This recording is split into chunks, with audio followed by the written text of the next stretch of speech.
Authorized Ford and Toyota dealerships serving the Cayman Islands. Coca-Cola, available across the Cayman Islands from Tortuga distributors. Accept no substitutes. Taste the feeling with Coca-Cola. Brand Source Home Gallery, inspiring luxury. MedLab in Smith Road Plaza, your complete medical laboratory solution. Call 949-7331. West Bay Pharmacy, taking care of your health. This is For the Record with Ort Connor. Coming to you live from Radio Cayman Studio. For the record. For the record. For the record. Hear from your government officials, independents, and the opposition on issues that matter to you. For the record. Engage in an open dialogue between residents and lawmakers. For the record. For the record. For the record. Informative, impartial, insightful. This is your talk show. 1-800-534-8255. Your calls, your input. This is For the Record. And now, your host, Ort Connor.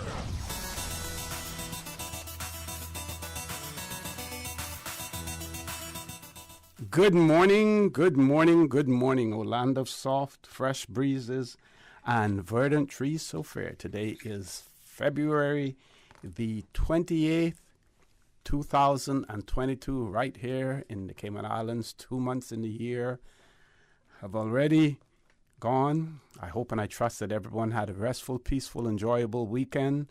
Those of you who are on the roads of the Cayman Islands, again, we urge you to please be extremely cautious. Ensure that you observe the rules of the road. Remember, by so doing, the life you save may be your own. For those of you celebrating a birthday today, we want to wish you a happy birthday, or if you celebrated a birthday over the weekend as well, a belated happy birthday to you. Those of you who have lost loved ones, we want to express our sincere condolences to you. We hope and we trust that your faith will help to carry you through these extremely challenging times, and that the memories of your loved ones will be a blessing to you as well. Those of you who are ill and are either at home or at a medical facility, we wish you a speedy recovery. So, folks, I want to thank you for allowing Radio Cayman, and by extension, For the Record, into your homes, into your vehicles as you traverse the busy roads of the Cayman Islands, into your places of work, wherever that may be. As you know, For the Record is a show produced by the staff and management of Radio Cayman, and it is geared towards keeping you abreast of issues as they arise and play out on the local, regional, and international scene.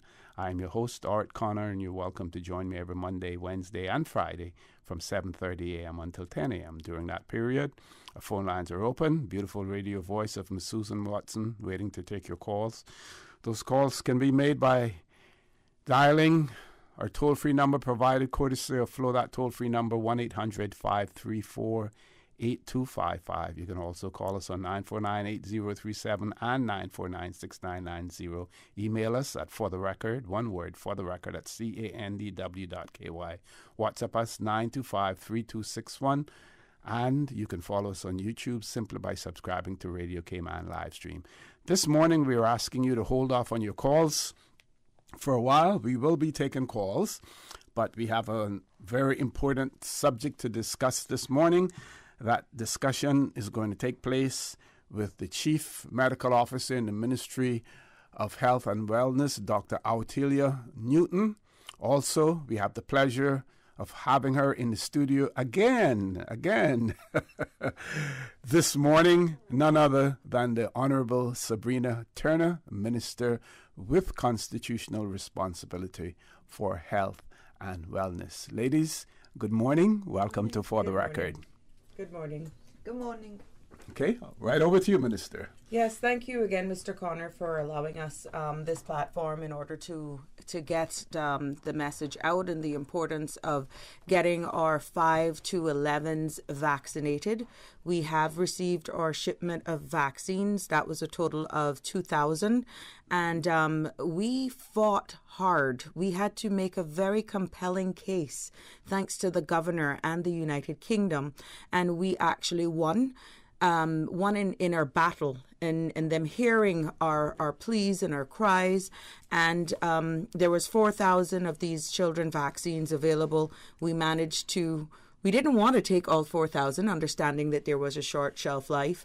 And again, it's spreading the love. So we committed to taking 2,000, and it is now, we're on the road to making sure that we give these vaccines to those children ranging age 5 to 11, and also to encourage and promote our booster campaign.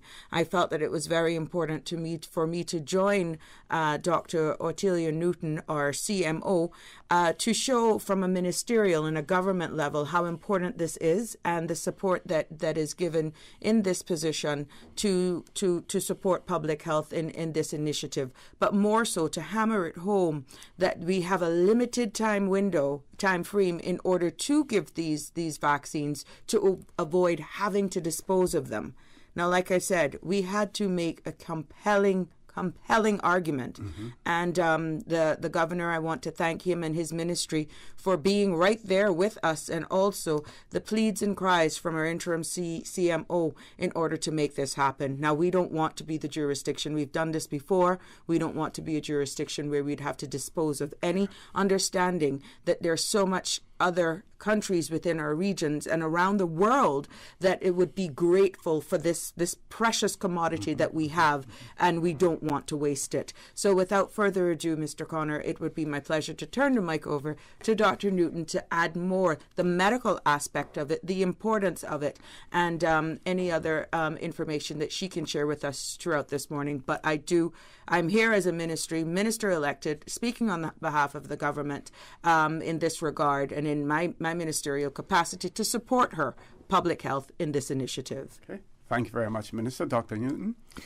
Okay, thank you very much, Honourable Minister. I mean, I can only stress and reinforce what Minister has already said.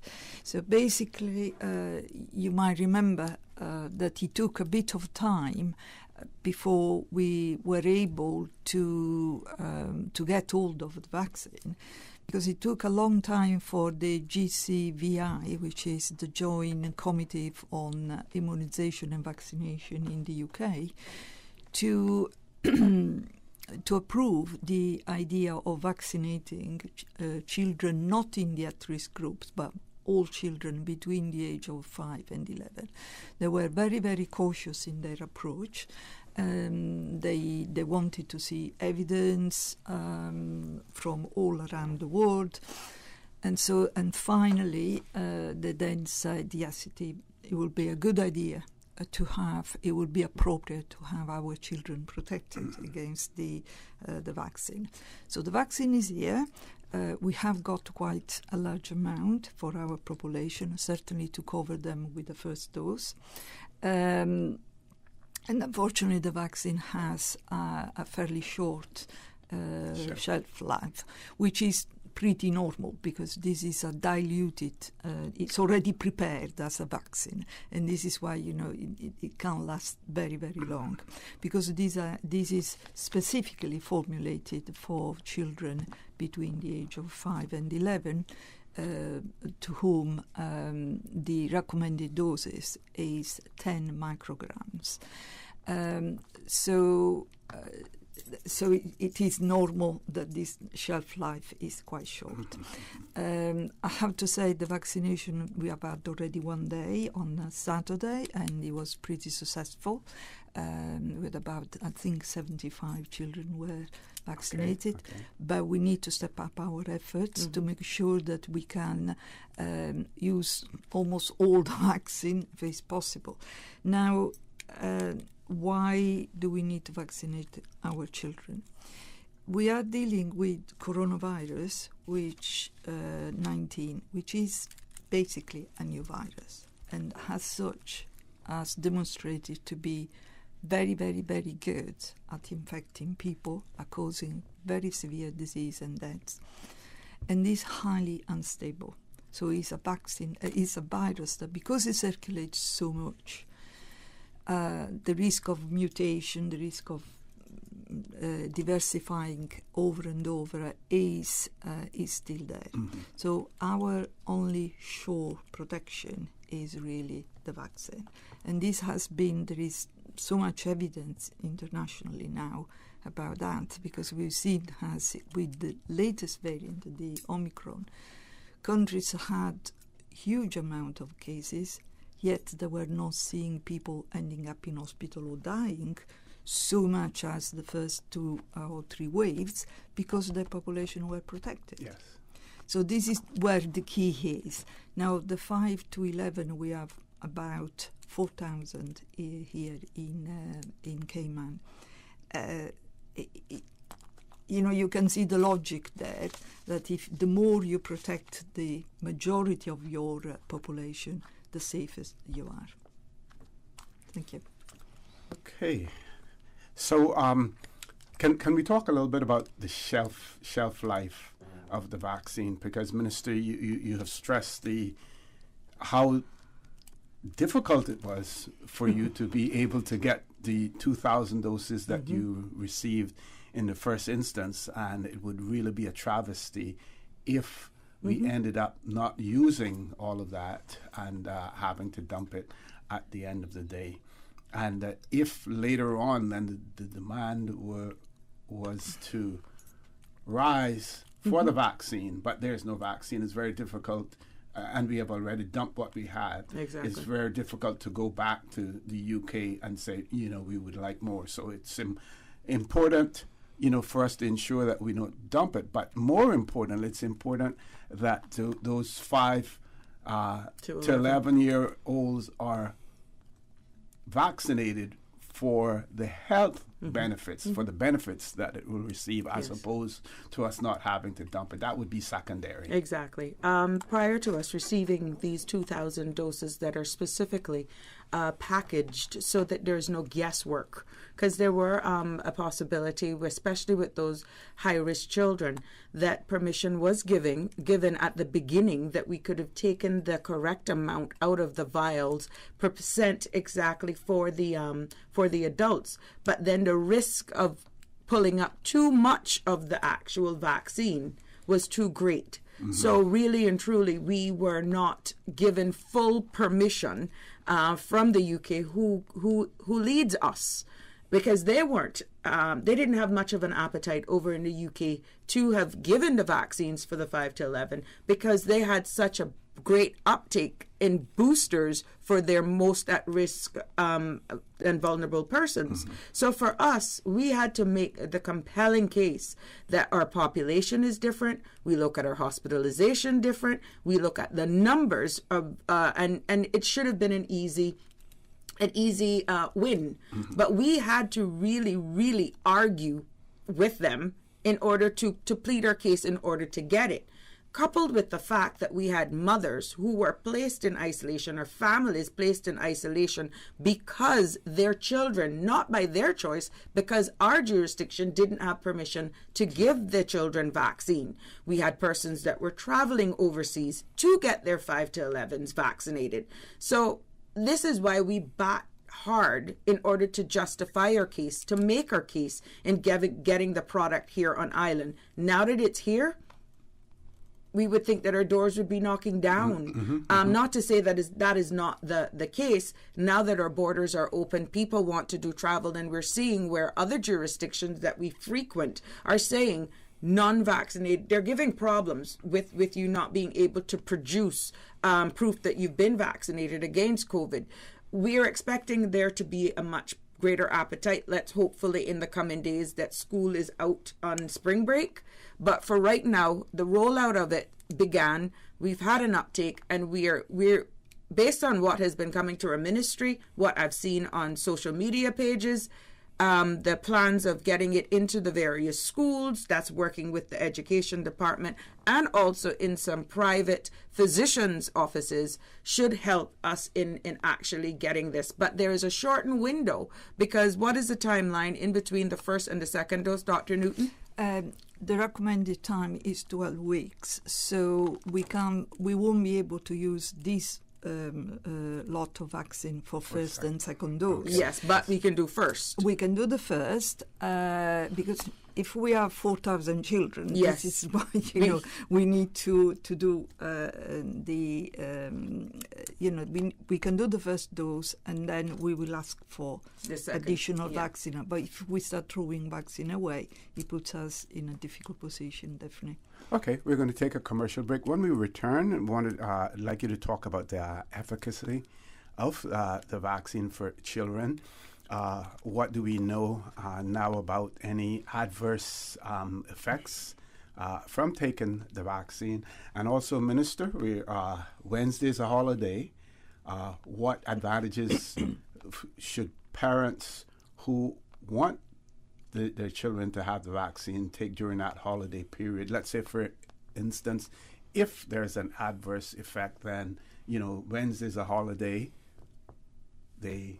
If they're sick for one day, then they may not miss school the next day, as a result of the holiday as well. So after this commercial break, we will discuss those issues as well. Folks, please stay tuned. The conversation with the Minister, Sabrina Turner, and Dr. Newton will continue, so please stay tuned. The Cayman Islands boasts of a long, colorful, and rich history. In tribute to our roots, Radio Cayman, the voice of the Cayman Islands, is pleased to bring you the Historical Vignette Series, brought to you by Rotary Central. For more than 110 years, Rotary members have used their passion, energy, and intelligence to take action on sustainable projects. The Cayman Islands, He hath founded it upon the seas. Following World War II, air transportation made its debut in the Cayman Islands, with the first seaplanes landing in the North Sound. The PBY Catalina seaplane arrived thanks to the efforts of King Parker Jr.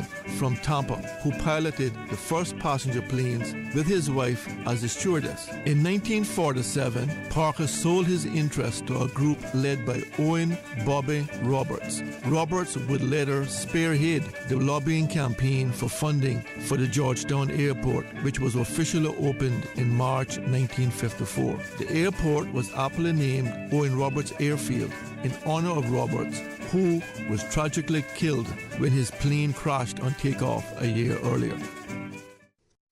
Radio Cayman's Historical Vignettes was brought to you by Rotary Central. For more than 110 years, Rotary members have used their passion, energy, and intelligence to take action on sustainable projects. Hello, boys and girls. I'm Zara. If you are students in Cayman between 3 and 16 years old and love reading books like I do, welcome to the first Rotary Central Video Book Report competition. Record your short video, no more than 90 seconds, on why you love your favorite book, what made you excited, or what made you laugh. There are lots of fabulous prizes. Too many to talk about now. For further information and sign up, go to Rotary Central Cayman Islands Facebook page or email david.rotarycentral@gmail.com. Record your book report video and send it by March 31st. So easy, so fun. The Rotary Central Cayman Islands Video Book Report Competition. Rotary serves to change lives. Make your house into a home. Welcome to Brand Source Home Gallery, your source for premium products and a premium experience. We'll design and install your dream kitchen with crafted cabinets, complemented with elegant appliances. We'll fill it with quality houseware and cookware. Custom-designed closet and storage solutions organize and beautify any area. And with the finest bedding, you'll get a perfect night's sleep knowing Brand Source Home Gallery has everything you need to make your house a home. Attention credit union members, get ready for the launch of CU Online, the credit union's new online financial system with enhanced features. Also look out for the new ATMs at Government Administration Building and Countryside Shopping Village. Increase convenience, service, and satisfaction. Soon come with Credit Union. Thinking of getting a hybrid but don't know much about them? Vant Motors has 3 great reasons why you should own the Toyota CHR. Hybrid safe fuel, run cleaner, reduce CO2 emissions, and even recharge their batteries while being driven. So there's no need to plug in your hybrid, making it both economical and fun to drive. And you don't have to replace your battery every 2 years. The CHR Hybrid is reliable, providing up to 1 million kilometers on the same battery and engine. Oh, and now you can save $2,000 off the Toyota CHR, starting at only $33,500. That's way more than 3 reasons. True, but the best one is that it's on sale now. Test drive the Toyota CHR today at Vant Motors, Walkers Road, while stocks last. Are you feeling sick, but don't feel ill enough to go to the doctor? Ask your pharmacist for advice. Here at West Bay Pharmacy, our pharmacists have been trained to offer helpful, easy-to-understand advice on the treatment of everyday minor ailments for yourself and all the family. Anything from headaches, cough and sore throat, to cold sores, our pharmacists will know when medical help is needed and will not hesitate to refer you to your doctor if your symptoms demand it. Like doctors, our pharmacists have a professional code, which means all personal information you give them will be treated in the strictest confidence. Visit us today at West Bay Pharmacy, where we care about your health. For medical lab services in Cayman, go straight to MedLab. Blood test, x-ray and mammogram, all of that is MedLab. Affordable fees and friendly service, a full professional team. MedLab is always comfortable, MedLab is always clean. For medical lab services in Cayman, MedLab. Call 949-7331 and ask about MedLab's new state-of-the-art digital mammogram machine. System 1 loaded. 1-800-534-8255. What is on your mind when it comes to the government, independence, and the opposition? Issues that matter to you. 1-800-534-8255. Waiting to hear from you. For the Record. This is For the Record with Ort Connor. Good morning and welcome back to For the Record. In the studio with me, Dr. Autelia Newton, who's the Interim Chief Medical Officer in the Ministry of Health and Wellness. Also with us, the Honorable Sabrina Turner, Minister with responsibility for health and wellness. We're talking about the COVID vaccine for kids ages between the age of 5 and 11. So we want to talk about the efficacy as well as the side effects, and taking advantage of Wednesday being a holiday and how advantageous that is for persons wanting to take the vaccine. Maybe today or tomorrow would be a good day to do so. Dr. Newton? Thank you very much, Jose.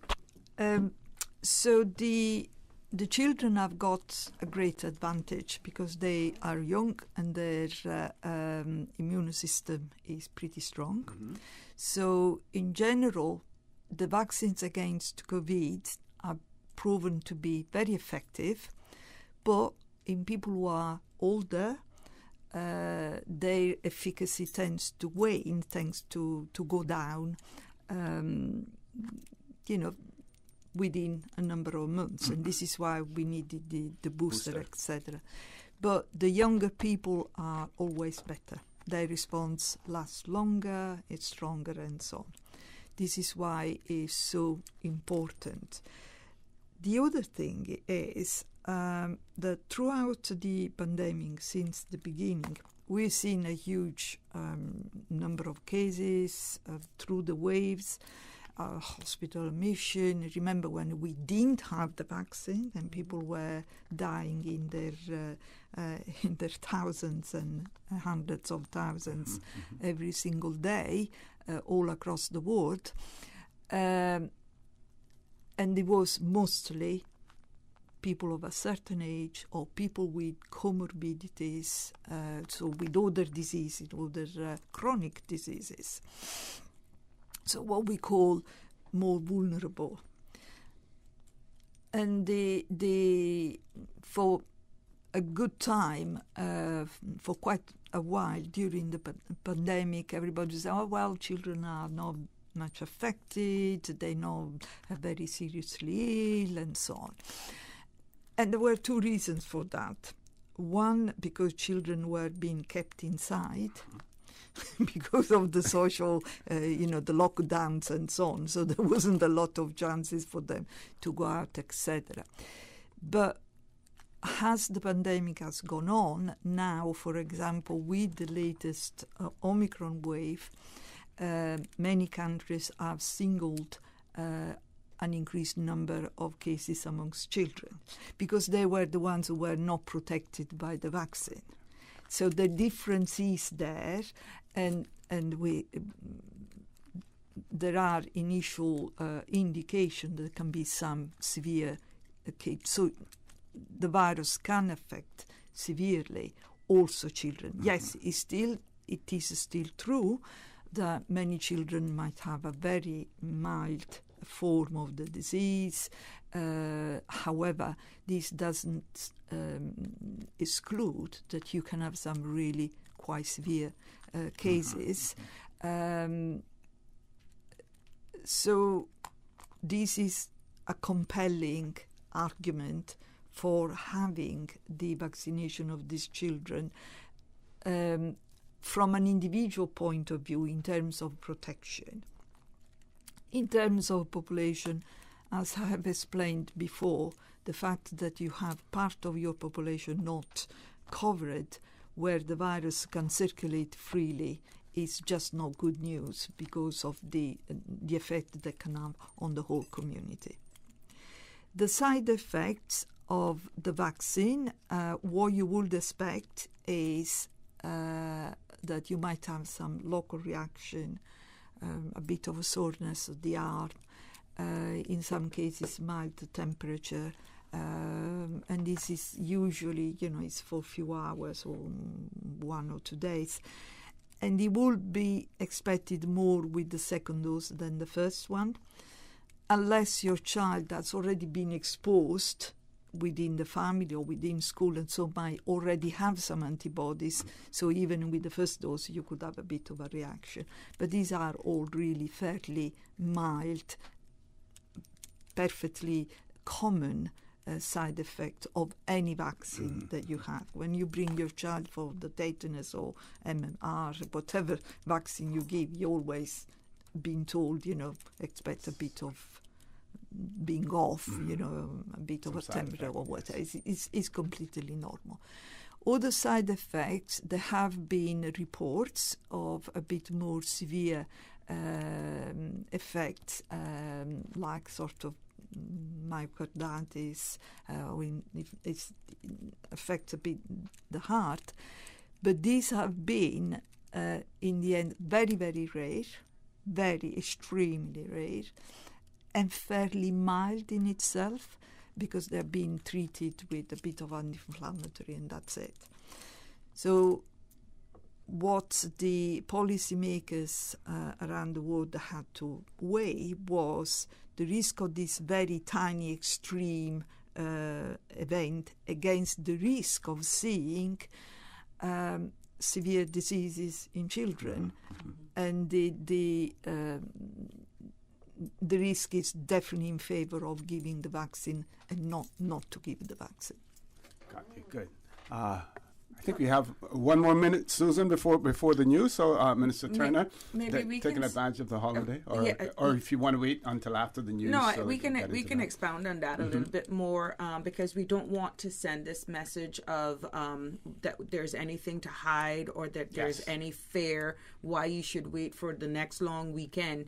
The clock is ticking here, and what we have seen prior to us having been given authorization from the United Kingdom and actually have the children vaccine on hand now to be dispensed is that kids were being exposed to the virus asymptomatic and may have shown up. There was a couple cases, I think, I stand to be corrected, 2 cases that 3 cases that showed up at the hospital with long COVID, LONG, and they were not aware that they had even been exposed or had COVID. Wow. So, and to not go into detail with that because of protection, now protection of data, now that we have the vaccine, take it, get your children vaccinated. We have fought long and hard to get this here. We have seen the positive effects with the high vaccination uptake in our adults. Parents have come to the ministry. We've received a numerous amount of emails and calls and text messaging. When are you going to do it? Why are you doing this to our children? Why can't you just work with what you have and give us? Now that we have it, let's not wait for your child to get sick or for long COVID to present itself, and then it's after the fact. We know that persons may want to travel. The summer is coming. Easter is coming. It's here. Take advantage of it. Plus, we are gradually relaxing regulations here as well. And maybe that's a conversation. I know time is catching up upon us. That's a conversation too from a public health standpoint. The CMO is here in her capacity. Maybe that's another show that we can delve on, because I know some people are a little anxious. The talk about cruise coming back. Air is here. We see our numbers are increasing, but that's why it's important to get vaccinated, to get boosted, and definitely to protect our 5 to 11-year-olds. Certainly. Folks, top of the hour, 8 o'clock news. When we return, the conversation with Minister Turner and Dr. Newton will continue, so please stay tuned for the record. We'll be back immediately after the 8 o'clock news. Thank you, Mr. Connor. And studio time now by Foster's is 8 o'clock. Looking for better buys and better selection? You'll find it all at Foster's. This week's specials catalog is full of better buys. Just like Florida Natural Orange Juice, 52 ounces, only $3.99. Save $3. And you'll also find better selection like keto ice cream. 1 pint, just $5.99. Save $2.40. With over 70 specials in our catalog, it's easy to save big in-store at Foster's and online with Foster's Go. Foster's. Better prices because we care. Price is good until February 9th, 2022. Find more specials at fosters.ky. The voice of the Cayman Islands. 89.9 FM in Grand Cayman and 93.9 FM in Cayman Brac and Little Cayman. Silver wings shining in the sunlight. Radio Cayman. For today's biggest news. Radio Cayman, the voice of the Cayman Islands.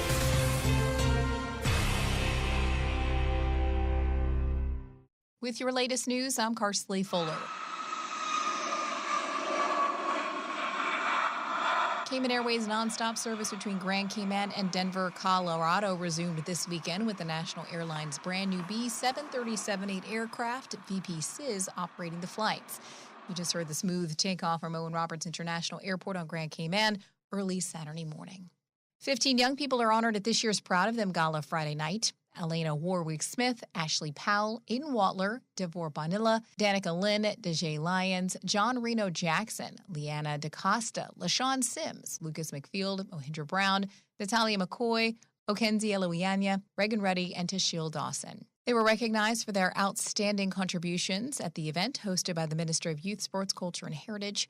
The awardees' photos will soon go up across the islands on local billboards. The governor says this initiative is a, quote, powerful example of youth participation and empowerment. And youth parliamentarians are preparing for the upcoming 2022 session. CIGTV's Donna Bush speaks to some of this year's participants. On the day, students from schools across the Cayman Islands will take on the roles of various elected officials, from the Premier, Speaker of the House, to Leader of the Opposition. Clerk of the Parliament, Mrs. Azina Marin-Chin, organizes the sessions, while Harney's law firm has remained the main sponsor of the annual event for several years now. I love the debating aspects of it and the fact that we get to bring real problems experienced by people on our islands to the table and get to debate it in the chamber in front of real politicians. We are having a weekly youth parliament meeting where basically members of the oppositional cabinet, which is what I'm the leader of, we meet together and we discuss what we are going to be putting forward to our upcoming main debates. We are discussing who's going to be saying what, and we're going to be discussing the order of us speaking in. We also meet on Saturdays to do similar things. Learning the baselines of the law are just super, super important, and especially to know just how your country works, I think is definitely significant to anyone, really. You don't even have to be going into law or politics or anything like that. And it's definitely helped me with my presenting skills and my public speaking skills. I've always thought I was pretty good at it, but, everyone has to fix certain things, and I was obviously given the opportunity to be a part of the Youth Parliament, which has definitely aided me in improving my public speaking. This year's annual Youth Parliament will be part of this year's Jubilee celebrations and will air live right here on CIG television as well as on the Cayman Islands government's YouTube channel. Now with a check of international news, here's the BBC, which will take us out of the newscast. I'm Karsley Fuller from Radio Cayman's newsroom. BBC News with Debbie Russ.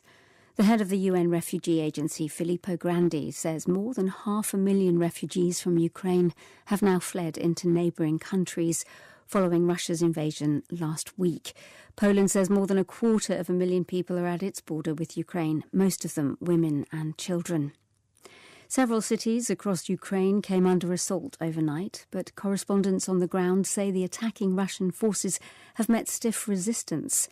A Ukrainian government advisor said dozens of civilians had been killed and hundreds wounded in Russian missile strikes on Ukraine's second city, Kharkiv. Russia's central bank says the country's stock and derivative markets will remain closed today as sanctions over the invasion of Ukraine put increasing pressure on its economy. The bank earlier announced that it was more than doubling its key interest rate to 20%. On the fifth day after Russian forces entered Ukraine, delegations from the two countries have begun talks aimed at ending the war. A Russian negotiator at the talks said Moscow wanted to reach an agreement that was in the interests of both sides. The Kremlin has suggested that President Putin's announcement on Sunday that he was putting Russia's strategic nuclear forces on special alert was a response to comments by the British Foreign Secretary Liz Truss. A spokesman said there had been unacceptable statements by various representatives about clashes between NATO and Russia. BBC News. Stay in touch with Radio Cayman for the latest in news and information. Follow Radio Cayman on social media, Facebook, Instagram, Twitter. Download the Radio Cayman app or log on to our website, www.radiocayman.gov.ky. Radio Cayman, your voice, your choice, your radio. You can now book and pay online for your certified lateral flow test at www.hsa.ky/appointment. It's fast, easy, and convenient. Certified LFTs are $25 per test per person. HSA's testing center is located at 131 Center, McClendon Drive, behind Foster's Airport. Walk-ins for certified LFTs are also available. Need a PCR test for travel? These are now only $75. Visit hsa.ky/appointment for more information.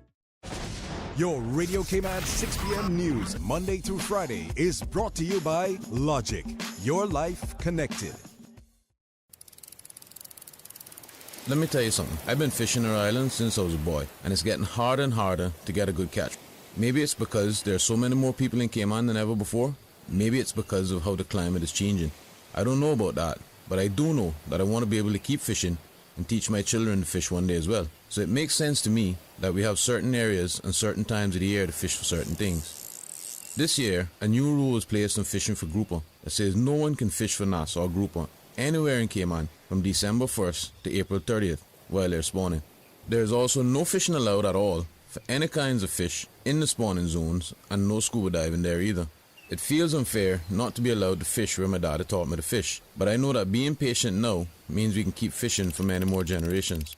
We're all in this together, right? For more info, download the Cayman DOE app or visit doe.ky.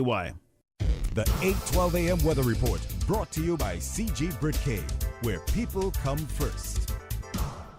Good morning, everyone. Hello? Hello? Oh, sorry, I was on mute.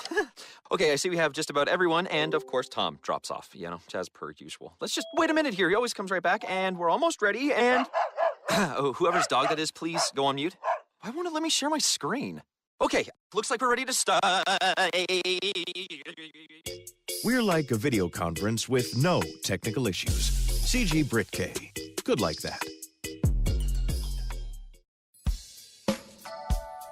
Pleasant good morning. Let's take a look at the latest weather report. Current temperature is 78 degrees. Relative humidity is 83%. The barometric pressure 30.02 inches and rising. The wind is northeast at 5 knots. Overnight low temperature was 72 degrees. Synopsis indicate light winds and slight seas expected today as a cold front moves over the Gulf of Mexico. Satellite images show patches of low-level clouds moving towards the southwest across the Cayman area. Now the forecast for today and tonight, calling for partly cloudy skies with a 20% chance of showers, and temperatures will rise to the mid-80s today and fall to the low 70s tonight. Winds will be north to northeast at 5 to 10 knots, and seas will be slight with wave heights of 1 to 3 feet. Today's high tide will occur this morning at 8:32, low tide this afternoon at 2:44, and a high tide again tonight at 8:19. The sun will set this evening at 6:29 and will rise tomorrow morning at 6:45. And the outlook is calling for light to moderate northeasterly winds with slight seas from Wednesday morning as the front weakens, and for the high-pressure system behind the front to move across the southern United States. That's the very latest on your weather report. The 8:12 a.m. weather report brought to you by CG Britcay, where people come first. Good morning, everyone. Hello? Hello? Oh, sorry, I was on mute. Okay, I see we have just about everyone, and of course, Tom drops off, as per usual. Let's just wait a minute here. He always comes right back, and we're almost ready, and... whoever's dog that is, please go on mute. Why won't it let me share my screen? Okay, looks like we're ready to start. We're like a video conference with no technical issues. CG Britcay. Good like that. The traffic report is brought to you by Subway. Planning a meeting, event, or office celebration? Visit subway.ky to place your catering order today. Top of the morning to you. Let's take a look at what's happening on the roads. Traffic is steady but flowing on the Linford Pearson Highway. Light traffic on Owen Roberts Drive and little busy traffic coming from the east on Cool Road. And on the West Bay Road, traffic is moderate in both directions, especially in the vicinity of the Ritz-Carlton. Godfrey Nixon Way and Eastern Avenue traffic is flowing at a good pace. Coming from the West Bay four-way stop, light to moderate traffic flow. And on Huldah Avenue, traffic steady but flowing. That's the very latest on your traffic. Join us again at about 10 minutes after 12 o'clock. We'll give you another traffic report. Have a good morning and click it or ticket. You see how hard it's raining? Yeah, and I don't have time to fight traffic and get my lunch from Subway. I have so much work to do. Why don't you order Subway by using the Let's Eat or Bento app? Save time, stay dry, and get your sandwich fast. I never thought of that. Great idea. I'm going to order now. Order me a veggie pizza while you're at it. And a cookie platter for the office. Too busy at work or home? Is the rainy weather stopping you from dining out? Order your favorite Subway sandwich, wrap, or pizza through the Let's Eat or Bento app with fast and reliable delivery. Subway, eat fresh. The traffic report is brought to you by Subway. Planning a meeting, event, or office celebration? Visit subway.ky to place your catering order today. Hello, boys and girls. I'm Zara. If you are students in Cayman between 3 and 16 years old and love reading books like I do, welcome to the first Rotary Central Video Book Reports competition. Record your short video, no more than 90 seconds, on why you love your favorite book, what made you excited, or what made you laugh. There are lots of fabulous prizes. Too many to talk about now. For further information and sign up, go to Rotary Central Cayman Islands Facebook page or email david.rotarycentral@gmail.com. Record your book report video and send it by March 31st. So easy, so fun. The Rotary Central Cayman Islands Video Book Reports Competition. Rotary serves to change lives. It's in our name. Fried chicken, it's our thing. Others may try, but we have the original. We put the extra and extra crispy. And our secret in everyone's mouth. So if we want to make the best chicken sandwich, we just need to put our name on it. New Kentucky Chicken Sandwich. An abundant triple-breaded filet, premium mayo and pickles, all in a buttered brioche bun. The best chicken sandwich had to be KFC. For the record, with Ort Connor. Initiating system. For information that matters. For the record, with Orit Connor. continues right now on Radio Cayman. Good morning and welcome back to For the Record. In the studio with me this morning, Dr. Autelia Newton, Interim Chief Medical Officer or Medical Officer for Health. Also with us, Honorable Sabrina Turner, Minister responsible for Health and Wellness. We're talking about COVID-19 vaccination for children ages 5 to 11. And, of course, both Dr. Newton and the Minister, they're here to promote the vaccine, to encourage those families who are able, children are able to take the vaccine to do so. And there's a checklist that the CDC has produced in relation to advice as far as a vaccine for children between the ages of 5 and 11. That advice, what it is all about as well, and we'll share that with you also.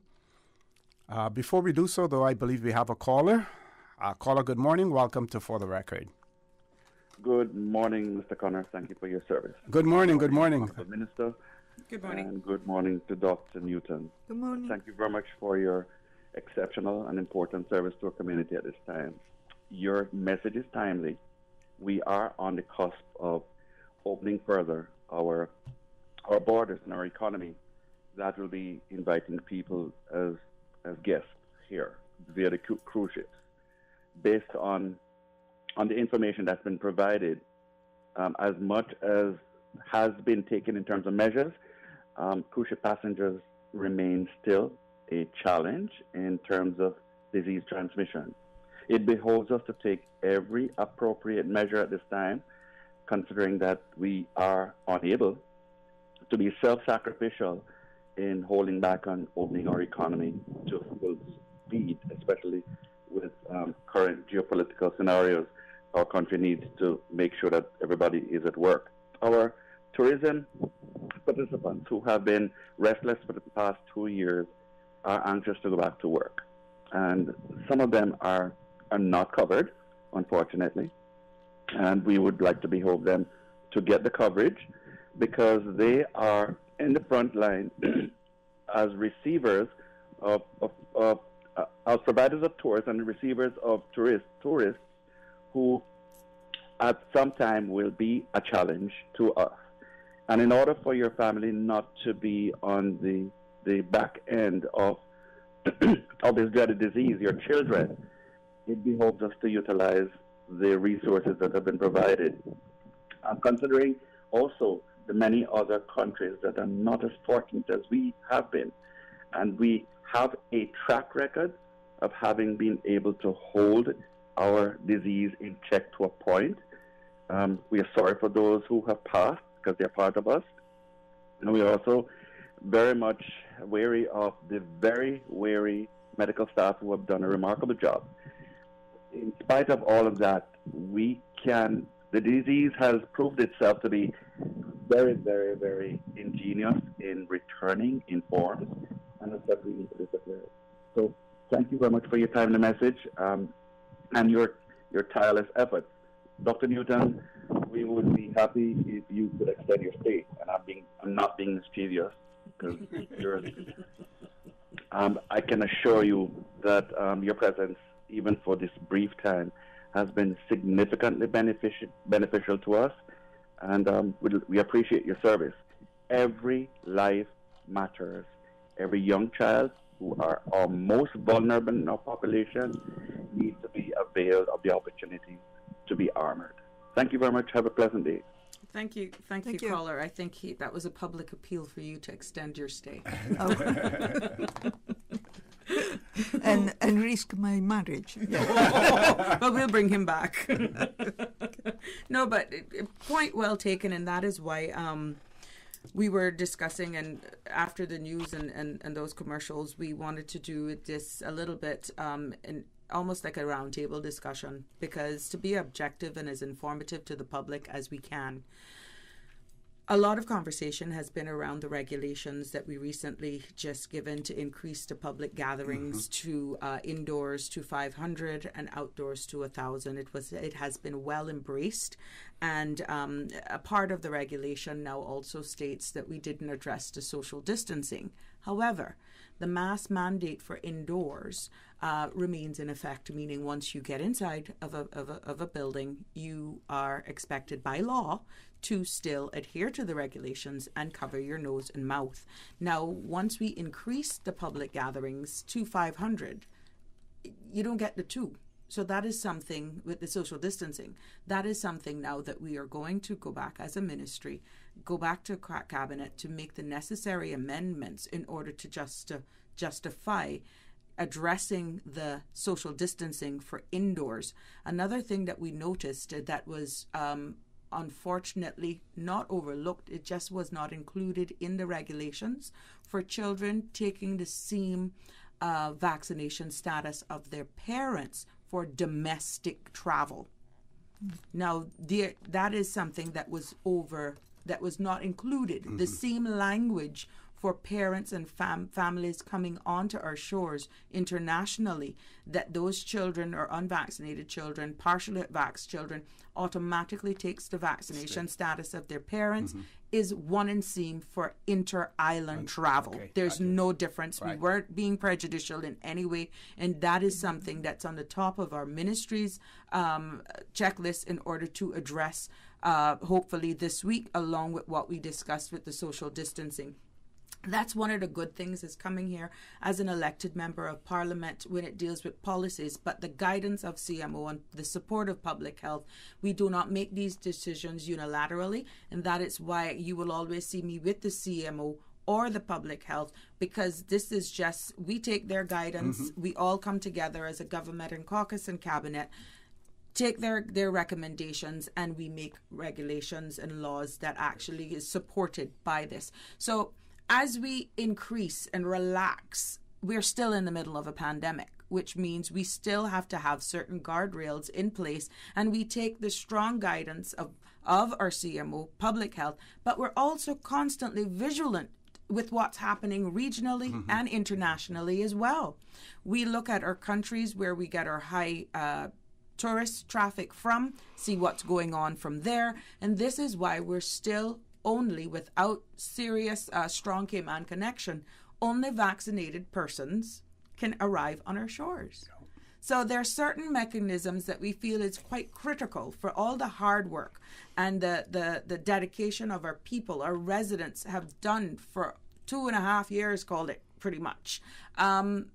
We didn't just want to open the floodgates and say, street terms, let it rip. No, that would be reckless. It would be careless. And that is why we're here again, making sure that we fought hard to get the children vaccines on our shores, making sure that we're here sending the message to get your children vaccinated. For those persons who need to get their booster, get boosted. And for those who, as the caller rightly stated, we've been hearing the cries and pleas from people from the tourism industry. But there are a number of them who will be at the front lines of the reopening and tourism period that are not vaccinated. It kind of not making sense, in my humble opinion, but I respect their choice. Hence, the importance of making sure that we don't want to hold our nation hostage because of, let's say, a 5 or a 2% of those who have just stated, I'm not going to do this.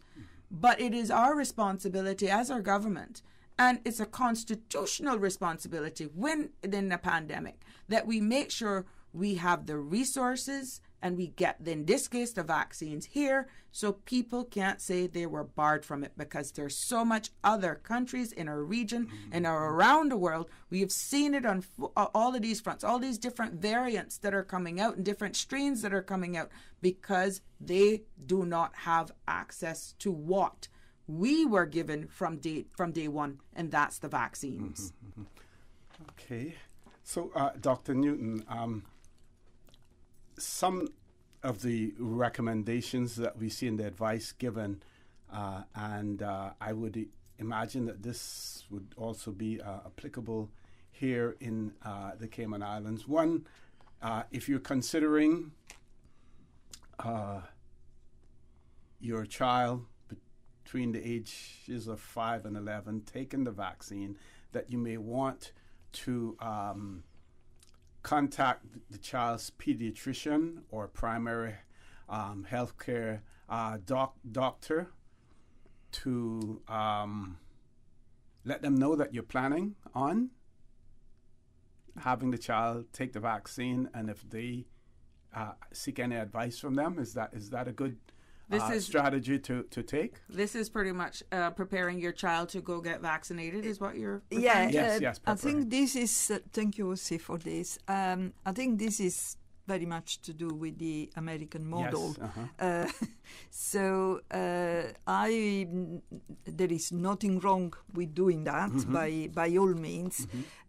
I would just like to point out to parents that this is a vaccine like any other vaccine.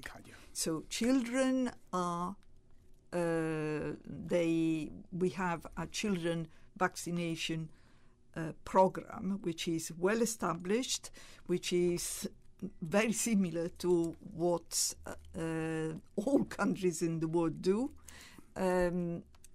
So ask yourself, when I bring my child to have a tetanus boost or hepatitis vaccination or MMR vaccination or whatever is there are so many vaccines which are given to children. What do I normally do? Who do I ask advice or whatever? As I said, the COVID vaccine has got an extremely good record of safety. Has now been given to millions of children in those countries which are lucky enough to have it. So I would approach, as a parent, it as say, this is another vaccine in the schedule of vaccinations. Right. As I said, there are two reasons why you want to vaccinate your children. One is for their individual protection. One is for the protection of the community. The less we leave this virus, the more people are protected across society, the better we are to face any other variant coming in and so on. So I think these are the key points. If I may, Ossie, I wanted to just pick up on what the caller, very kind, before the things that he was mentioning, and give a bit of reassurance. Yes, we are reopening the country, and it's very, very important because the economy, there is no good health without good economy. There is, in public health, that's the first thing we learn. Either people have enough to have a decent life or their health is not going to be good. Doesn't matter how much we do. So the cruise ship, there's been a lot of work which has been done to make sure that we have taken a lot of safety precautions there.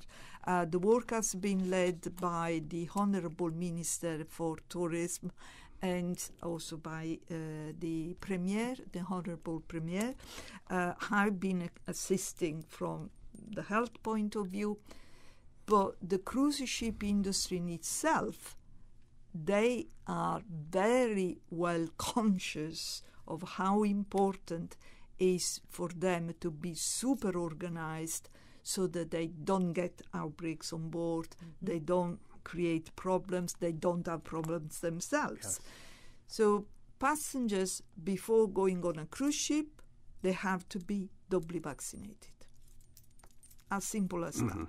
They can't get on if they are not vaccinated.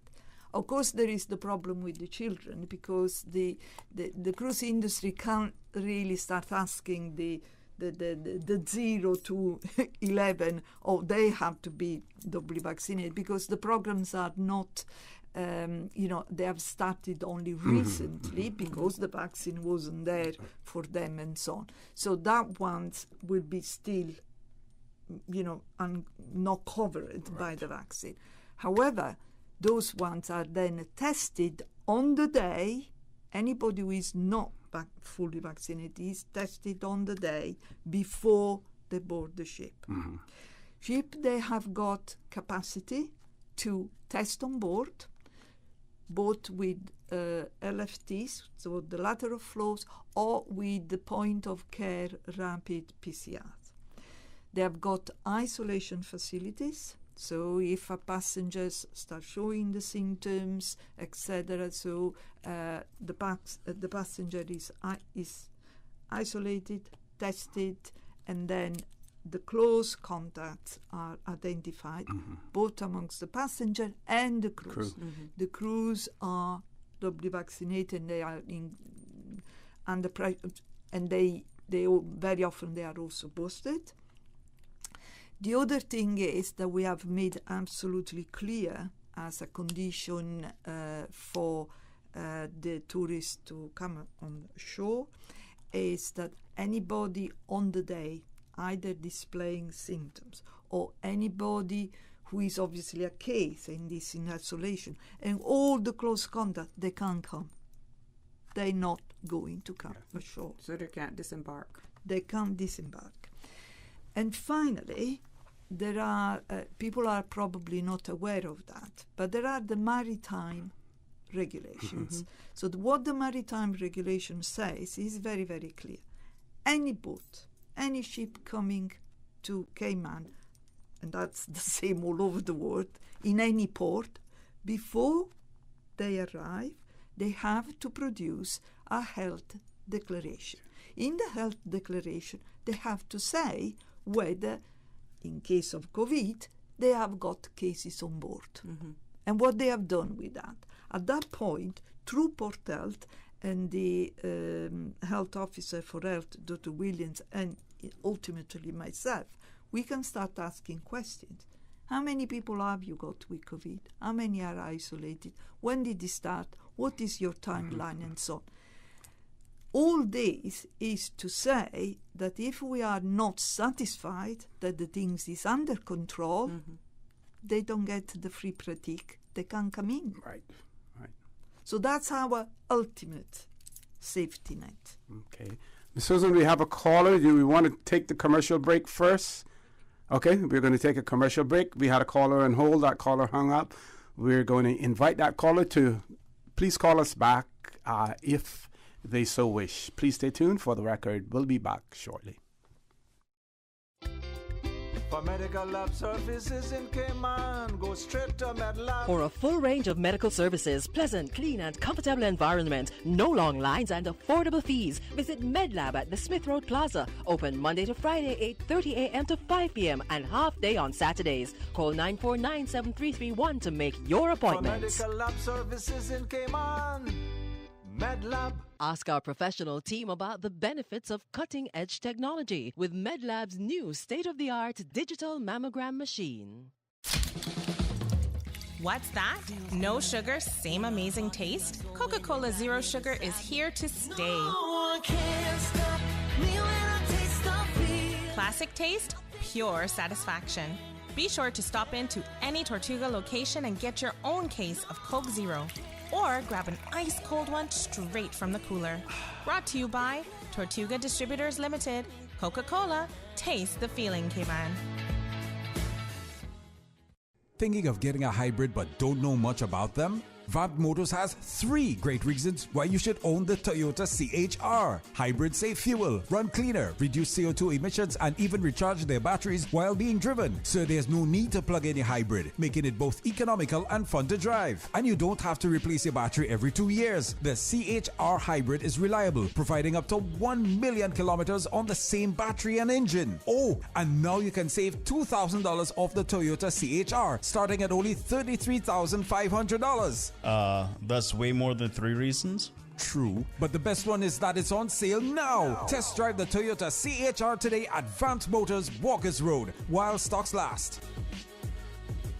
Attention, Frank Sound and Northside commercial farmers. The Department of Agriculture Land Clearing Equipment Service is available if you are in need of land clearing. Applications can be collected from DOA Sales Office or downloaded from www.doa.gov.ky under agronomy/bulldozer policy. Completed applications are due by March 4th. For more information, email ciagriculture@gov.ky or call 947-3090. System 1 loaded. 1-800-534-8255. What is on your mind when it comes to the government, independence, and the opposition? Issues that matter to you. 1-800-534-8255. Waiting to hear from you. For the Record. This is For the Record with Ort Connor. Good morning and welcome back to For the Record. In the studio with me, Dr. Artelia Newton and the Honorable Sabrina Turner. We're discussing the rollout of vaccine, COVID-19 vaccine for children between the ages of 5 and 11. You also heard Dr. Newton speaking about the cruise ships returning to the Cayman Islands as well. And she pointed out that, of course, the Ministry of Health is intricately involved in that whole process and in that decision. Some of those of you out there who believe that it is only one ministry that makes a decision, you need to understand there's collaboration, but not only collaboration, but legal requirement, as far as health is concerned, that the Ministry of Health is involved in those decisions also. Now, Minister, I know you're going to talk about the vaccine, the locations and everything else. In the early days, when we received the first vaccines here in the Cayman Islands, I recall seeing many messages about the composition of the individuals, the persons queued up to get the vaccine. We know that certain segments of Caymanian society, and when I say Caymanian, I'm talking about Caymanians now, who were reluctant, some who are still reluctant, and we have that not only in amongst Caymanians, but amongst others as well. At the end of the day, we saw those more persons taking advantage of the opportunities to be vaccinated who were non-Caymanian than Caymanian. We hope and we trust that the same doesn't happen when it comes to the vaccination for kids. All kids, everyone is important. Everyone is precious. And while there will be parental decisions involved in terms of the child taking the vaccine, we would hope and we trust by now that persons would be convinced of the fact that the vaccines work. They do help to protect the individual and also protect others around. Even though I know some people are not convinced of that, they believe that the two things are not that they are mutually exclusive. So, over to you, Minister. Yes, sir. It's really a decision up to the parents. But let me tell you something. In this position, and as a leader, CMO can tell you, we're almost fighting a battle with social media and influencers and what people subscribe to. That is why we have to be objective in my position, but public health and our commitment to making sure the health and safety of our people has no room when it comes to our constitutional responsibility and making sure the well-being and safety of our nation is of paramount. However, it is still up to the parent if they want their child to be vaccinated. In the earlier days, not even knowing, we didn't have vaccines. And yes, a large number of persons that were on our shore took advantage of this free vaccine, and our own indigenous locals were a bit apprehensive until much more was known about it. And I'm going to be honest, when we took office, this is why the Minister of Tourism and Transport led the charge with making sure that we could, the whole government actually, elected arm, we led the charge in making sure that we could have gotten our vaccine numbers and people taking the vaccine increased. We were told that it couldn't happen. We made it happen, and we have surpassed what target we set. Now, here we are, a year and change out, and we now have a vaccine for children that was unheard of. Remember, they were the ones that were supposed to be immune against this thing naturally.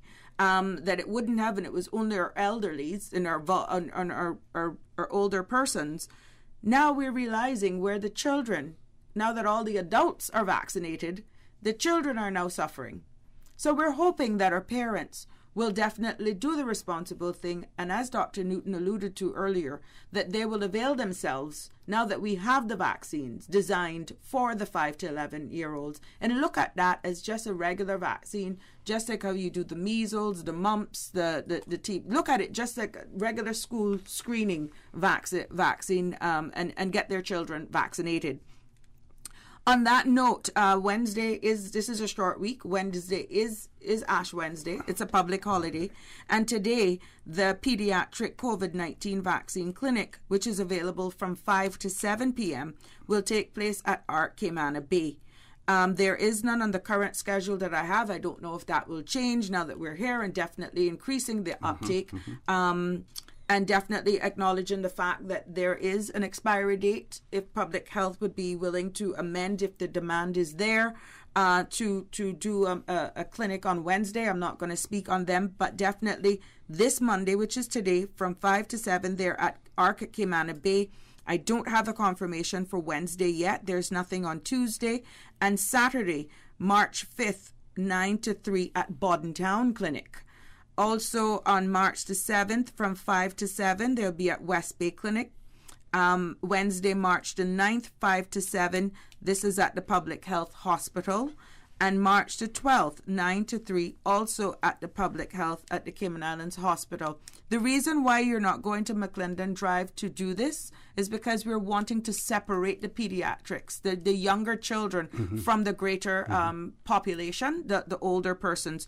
And for more information, you can feel free to call here in Cayman, 926-8152. That's 926-8152 or 926-8733. And over in the sister islands, for more information on the pediatric COVID-19, you can call 244-7643. Now, we understand the BRAC is a little bit more flexible. Their numbers are much more manageable, and the density is nothing in comparison to what we can have here at our regular clinics. So definitely today from 5 to 7, Arc at Caymanna Bay, and Saturday of this week, which would be March 5th, from 9 to 3 at Burton Town Clinic. I'm quite sure we will put out the necessary press release if they have a change in heart to assist on the public holiday this Ash Wednesday, should there be any changes in dealing with these children on that day. Okay. Any particular strategy aimed at schools? Right. Dr. Newton. Okay, thank you, Elsie, for this question, which is very important. Yes, we are due to meet today to discuss, access to vaccination, and I will certainly put the proposal of going out to schools. I have made already some approaches with a couple of schools, big schools here in Georgetown. So, and in principle, there is the openness to, to support the children vaccination campaign. With the school, the things is that you have to do, there is a bit of preparatory work because the letters have to be sent out and parents have to give their permission. And then it makes sense because you got all there, so it's much easier than the parents having to bring the child to a specific place. So hopefully we should be able to announce something once we have had the meeting and the negotiation have gone on. Excellent. Okay, Ms. Susan, we're going to take that last commercial break. When we return, the conversation with Dr. Newton and Minister Turner will continue, so please stay tuned. For the record, we'll be back shortly. Since March 2004, West Bay Pharmacy has kept their doors open to the local communities, even before, during, and after Hurricane Ivan. At West Bay Pharmacy, our staff provides so much more than pharmaceutical excellence. From the moment you walk through our doors to completing your cash out, our staff will have put your healthcare concerns at ease. We would like to take this moment to thank our loyal friends and customers. To us at West Bay Pharmacy, our patients are our primary concern. We provide thorough background checks and precise calculations to ensure your medical safety. Thank you for being a part of our family and for choosing West Bay Pharmacy, where we care about your health. Hi, I'm remodeling a bathroom. I have a few questions. Sure. What are some ideas to make my bathroom feel larger? How do I know if I'm picking the right vanity? How do I choose a new toilet or a new countertop? Also, the lighting is terrible. Can I put a window or a skylight? And do I really need an exhaust fan? You've come to the right place. At Brand Source, we custom design kitchen and baths, and our talented design team can help answer your questions. Whether you're looking for a modern, functional family bathroom or a luxurious personal retreat, we'll help create that beautiful space that makes your home yours. And if you're in a rush for a new look and have a limited budget, our ready-to-install bathroom vanities built with solid wood and countertops of the finest materials are a quick and easy remodeling solution. For the very best in custom-designed kitchens and baths, visit Brand Source Home Gallery on Dorsey Drive, Industrial Park, Cayman's Kitchen and Bath Center. Tune in every Monday through Friday at 12 p.m. for Radio Cayman's Midday Newscast. Radio Cayman, the People's Station, your trusted official source for the latest news. The 12 p.m. news is proudly brought to you by Health City Cayman Islands. World-class healthcare within your reach. For the record, with Ort Connor. Initiating system. For information that matters. For the record, with Orit Connor. Continues right now on Radio Cayman. Good morning and welcome back to For the Record. We're in the last leg of this segment of the show. This morning we have been discussing the COVID-19 vaccine for children 5 years between the ages of 5 and 11 years here in the Cayman Islands. We know that we have been successful in obtaining those doses for those age groups from the United Kingdom, 2,000 doses. We have an estimated population of about 4,000 children who would be eligible for it. So, of course, when you do the maths, we only have 2,000 doses, 4,000 children, and of course there would be a second dose to it as well. So it is extremely important that those of you who can be vaccinated do so. And of course that will also greatly assist us in our arguments to obtain additional doses as well. But, I'm the layperson in all of this, so I'll let you hear from the experts. Over to you, Minister Turner.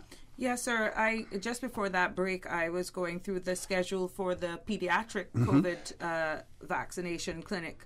But the regular clinics continue at McClendon Drive today from 3 until 7:30. And definitely on Wednesday the 2nd, that also happens right there at McClendon Drive from 12:30 until 4 and then 5:30 until 8:30. I'm seeing here on the schedule. So what we're pushing is to definitely make sure that we get the word out there to make parents or have this vaccine accessible by all parents to get those children between the ages of 5 and 11 definitely vaccinated. And I'm so happy to the work of our public health staff in making sure that they're making themselves available to continue to go throughout the communities and having these vaccine clinics.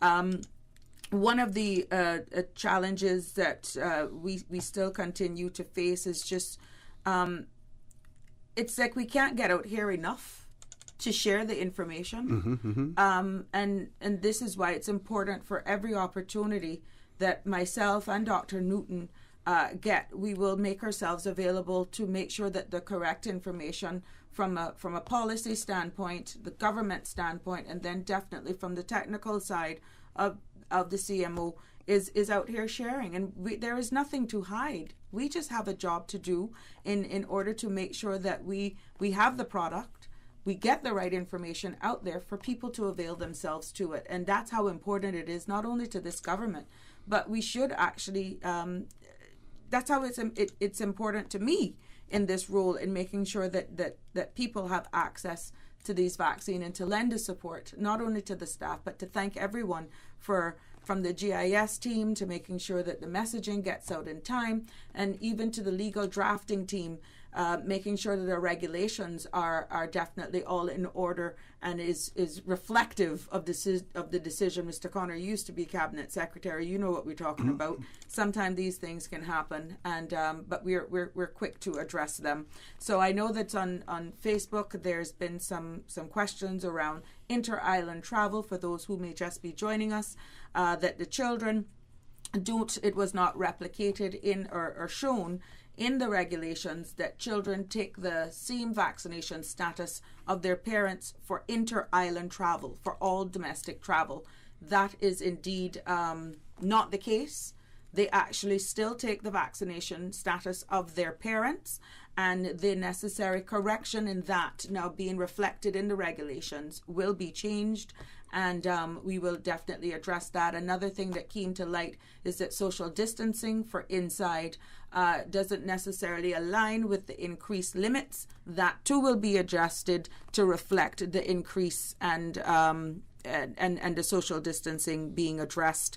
But the facial coverings for indoors remains in place for at least for a short time, and I can assure all of the business community, including those at the hotel industry, the hospitality industry, that I have heard you on this forum. We are definitely addressing it, and it's been a constant dialogue between the CMO from my side, being the policy, and just waiting their steer and guidance as to when we can relax the making it recommended and not necessarily law for indoor covering of your face, of your nose and mouth. Would you like to add on to that, Dr. Newton? Thank you, Minister. No, I think you have spelled it out very, very clearly. Just let me reinforce again. I know it goes on and on, but let me reinforce again why it's so important to have our children vaccinated, and our the whole the people aged 18 and over receiving the booster vaccine. In the latest CTREP, which has been published on the 23rd, on Wednesday last week, I have put in the key messages something that people might want to have a look, and it is the mortality rate by 1 million inhabitants across the UK overseas territories. So people will think, why by 1 million? This is the way rates are calculated at the international level, so that you can make comparison. Because if you look just at the raw data, I mean the numbers in itself, it's very, very difficult to make a comparison between one place and another, because the population might be very different in terms of how big and they are. So if you look at the raw data, amongst the 6 UCOTs, you have the lowest number is Montserrat, because they've had just 2 deaths. But if then you report these to their population, you multiply by 1 million, their rate is higher than Cayman. Cayman, so far, touching wood, has had 17 deaths, and then So the closest if you look just at the raw numbers, you look at Bermuda, because it's roughly the same population size. And Bermuda has unfortunately had 62 deaths. So, but then sticking to the rate, their rate is 2029. Ours in Cayman is 1,987. So Cayman has the lowest rate in mortality per 1 million population amongst all the UCOTs. So then you start thinking, why? All the UCOTs have had lockdowns. All the UCOTs have had the vaccine made available to them. Cayman has the highest coverage in vaccine. I think there is a bit of a connection there. And maybe that's why we need to bear this one in mind. We have to do this last push now with the booster and with the vaccination of the children, so that we can safely continue to reopen until we can take all the measures away. I have to say, that's the plan. That's what we want to do. A word of warning, of course, if we get another variant and something happen, we have to keep watching what's happening internationally. We will have to rethink the strategy. But at the moment, this is what we are trying to do. So please help us to continue on this good path and make sure that we can finally reopen completely in a safe way. Mr. Connery, some of the parents were a little still taken back that the requirement for masks in the classrooms and where education protocol has remained unchanged.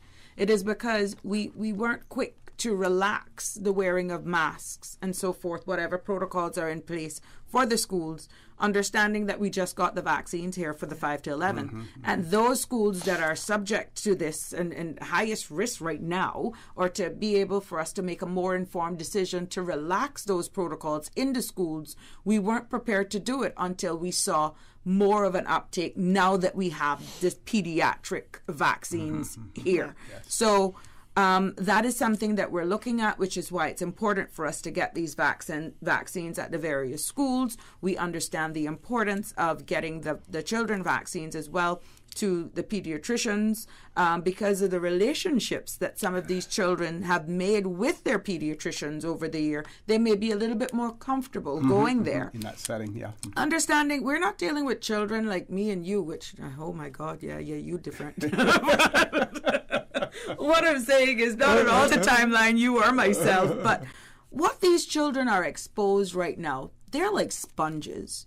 They have access to a smart device. They can go and they can access different sites. You got the Instagram. They themselves have TikTok pages. Their friends may have hear certain conversations in the home. They're more informed than we think. And it just makes sense to sit down and have the conversations with our children. They go to school. They mix with their peers. These children are talking.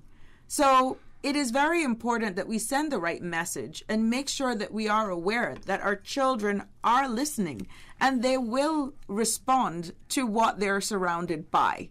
So that's very important, that you know that they have the access to the best information and to be as factual as possible. And that is why I'm not just coming here in a political position.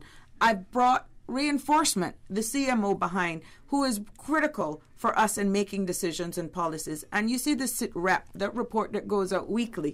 People can see, and as a government, we're in a better and more comfortable position in making more informed decisions because we have a document that comes out weekly that is there.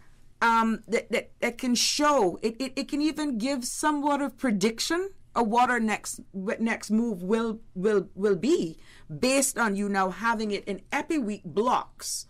Before, people were a little thinking we were hiding stuff, and now we're getting praises. And it was my vow to my promise to the people that once we got a handle on the data, cleaning it up and making sure that what was being placed in the public's domain could be defended and justified and fact-checked, that they would be proud of a document. And here we have it, and it's helping us steer the path and making sure we're safe. Okay, one quick question before we close off. One person wants to know if a child has contracted COVID recently, how long is it before they're eligible to be vaccinated?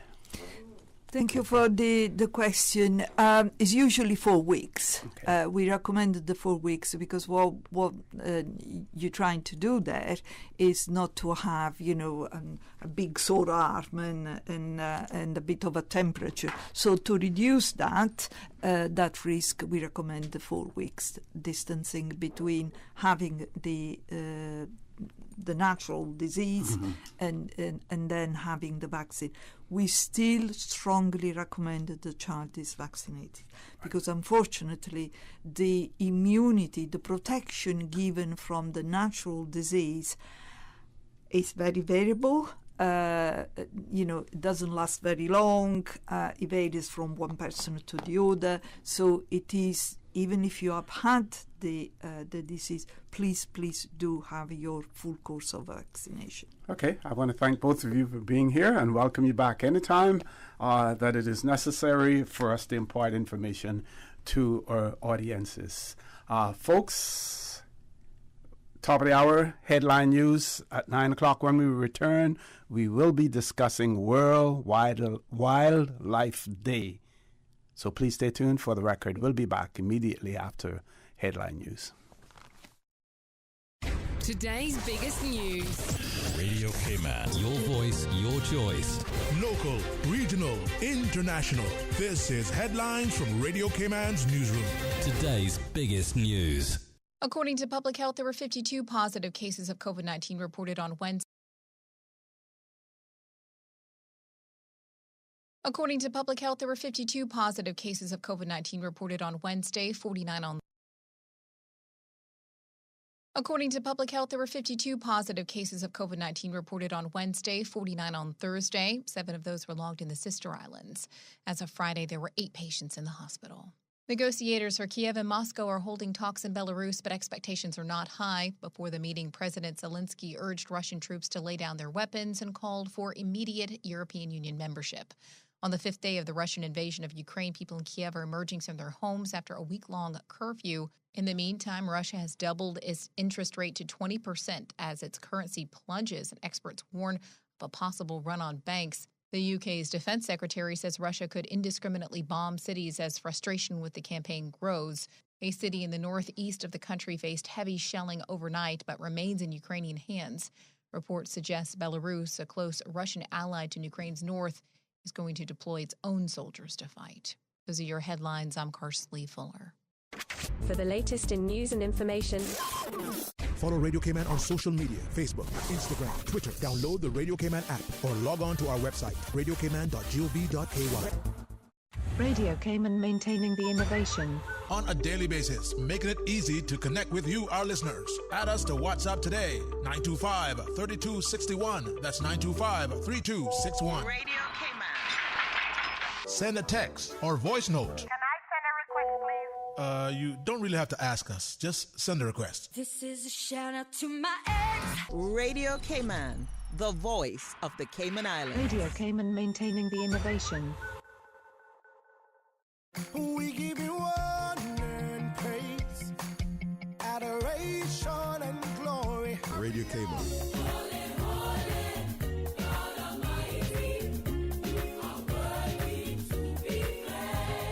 praise time. Praise him, praise him. Come and let's praise the Lord. Come and let's praise the Lord. Praise him in the morning and in the evening. Oh, let's praise the Lord. Praise time in the morning. Praise him, praise him. Weekdays 6 to 6:30 a.m. Radio Cayman, waking you up. Rock my soul in the blues of my favorite. Rock my soul in the blues of my favorite. Praise time. I know he cares. He'll always be there.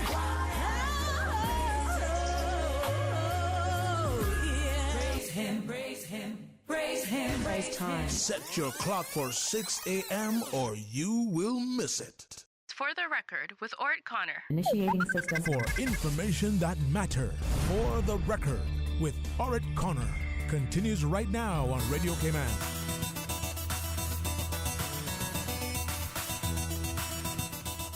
Good morning and welcome back to For the Record. We're going to be discussing a new topic in this segment of For the Record. We will be talking about World Wildlife Day. I say it slowly because it's a tongue twister otherwise.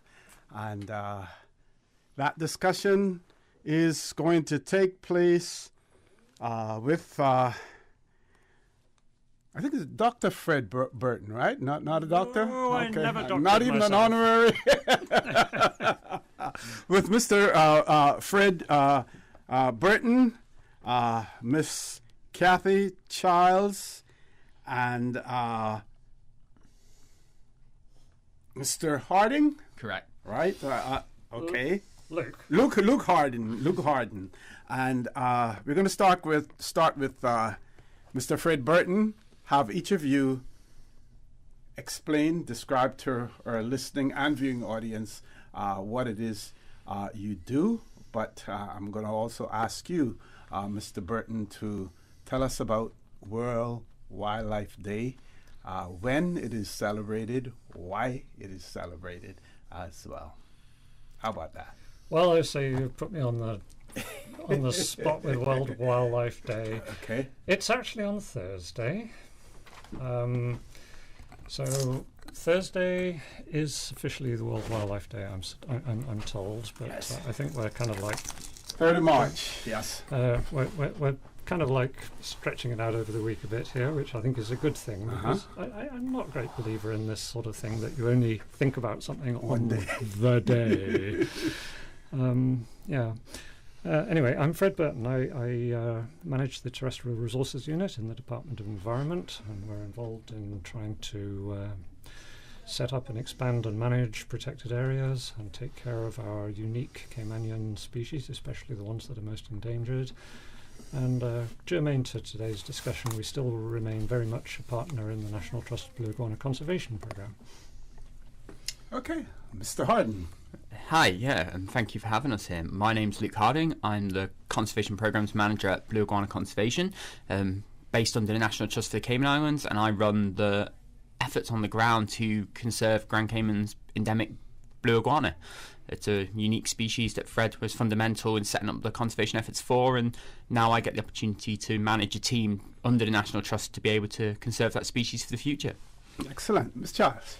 Hi, I'm Catherine Childs. I am the Environmental Programs Manager for the National Trust. So my job is to look after our protected areas, to make sure that they're managed properly, and to add to them whenever possible. Because they represent ecosystems that we're losing throughout the Cayman Islands. We want to make sure that we can save them to support the endemic species of Cayman, but also for the future generations of people that live in these islands as well. Okay. Back over to you, Mr. Burton. Yes, sir. So, tell us about some of the programs that we have in place.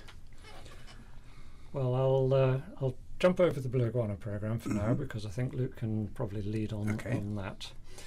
In terms of wildlife conservation, I'm going to ask you to bring that mic a little closer to you. Yeah. Okay. I think. Is that better, Susan? Is that okay? The fundamental thing for Cayman and wildlife isn't so much the individual species as the areas they need to live. When we talk about protected areas, we're talking about two very, very important things. We're talking about places that people can go and interact and see and experience what Cayman was before we started turning it into a city. But also it's where all of the unique Caymanian creatures live and the resources they depend on are there. So it's not always the best thing to go about trying to save an individual species. I think we really found this out with the blue iguana, but it's an interesting thing with the blue iguana because we made it a bit of a flagship. And I mean, when I was first here in 1980, nobody knew about blue iguanas, except maybe Ira Thompson, who I think you probably remember. who had a couple in his backyard. And that's when I first actually saw one of these things. So, I mean, this is a spectacular animal. It's completely unique to Grand Cayman. So, you know, this is kind of like an emblem of this island. Like the turtles, like the orchids, like the silver thatch tree, our official national symbols, the blue iguana is right up there as one of these things that people associate and identify with actually with Grand Cayman. So we were able to work to save the species, but the thing is, the species can't survive unless it's got somewhere to survive. And so we kind of like leveraged, as it were, the public interest and support for the blue iguana conservation to the point that we managed to get additional dry shrubland in the East End protected. It's kind of hard to go to the public or even to the government and say, like, we need to protect the dry shrubland. You know, people respond to forests, people respond to wetlands, but people haven't really heard about shrublands. But shrublands here, that sort of low vegetation on the rough rocky terrain out in the east end of the island there is full of interesting things, and it's actually very beautiful if you can actually get to walk around in there, which isn't easy with the cliff rock and everything else. Yes, but yeah, make a nice trail through there and walk through there, and you really begin to understand this is an amazing environment. These plants are holding on for dear life in this very, very hostile environment. And they've adapted to it, and they've diversified. There's all these different species out there, and then there's the iguanas running around in there, and all kinds of other stuff. And you think, oh, wow, this is a pretty amazing place. So we managed to save some of that, but never enough, it seems. And hiding behind all of this seeming success story, where we took a blue iguana from the brink of extinction back to a point where there was about 1,000 in the wild, and everybody says, well, great, you know, we've saved the blue iguana. No, we haven't, because there's other stuff going on out there that we need to manage. And I think this is the story about species, is that they're not, you can't think about them in isolation. You've got to think about them in relation to the environment they live in and what's going on in the environment. And some of the things that are going on in the environment, even in the protected areas, isn't good. We have been wondering for years why it is that in the Salina, where we've released iguanas going way, way, way back now, and they've been breeding and they've been nesting and laying eggs, and the eggs have been hatching and the little baby iguanas come out, but then we go back a year later and there are no young ones out there. And we go back again 3 years later and there's still no young ones out there. Wow. And we think, what is going on? What is going on? And so we started putting trail cameras out there to see if we could actually see. And for every pair of blue iguanas out there in the Salina, there's a wild cat running around. Wow. And it's like, well, we knew there were cats out there, but we didn't know there were that many. And it kind of pieces together what's happening, and then we actually see the picture of a feral cat there with a hatchling blue iguana in its mouth, and you think, yeah, that's what's happening. So it's complex and difficult. Extremely complex. So things, using that as an example, what can we do? What can be done, you know, as far as, let's say, feral cats are concerned? We have organizations that look at the way we go about breeding animals, and then they're no longer wanted. So, you know, you have shelters, you know, for them, but that doesn't necessarily address those in the wild. Have you come up with any solutions? This is a really difficult subject, I see, because once we start getting to furry animals, people's emotions get very strongly involved. We feel, and we being, I think, probably everybody in the room here, but certainly at the Department of Environment, we feel very strongly that we need to clearly make a distinction between cats which are people's pets and cats which are wild. Because what's happening in the Salina, those cats have got nothing to do with people.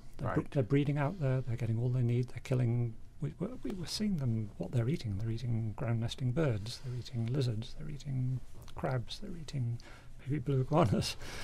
And this is a species which has never been in the Caribbean until people brought them here, and they're just completely suppressing what should be happening out there. They're killing so much of what lives in those environments. Mm-hmm. So we really feel we need to control the feral cats in those sorts of areas for sure. But it's actually technically an extraordinarily difficult thing to do. I can imagine, yes. Because you could in theory trap all the feral cats in the Salina Reserve today, go back 2 weeks later, and boom, there's a whole new bunch of feral cats in there. That doesn't solve what needs to be solved. Luke and I are working together at the moment on what we'd call like a pilot project for the Botanic Park. And I think it's time he had a few things to say. Okay. What we'll do is we'll take a commercial break first. When we return, we will hear from Mr. Luke Harden. So please stay tuned. For the record, we'll be back shortly. Attention Caymanian job seekers. Do you want to know what jobs are available right now in the Cayman Islands? See all available jobs listed by occupation in the Jobs Cayman job directory printed in this week's local newspapers.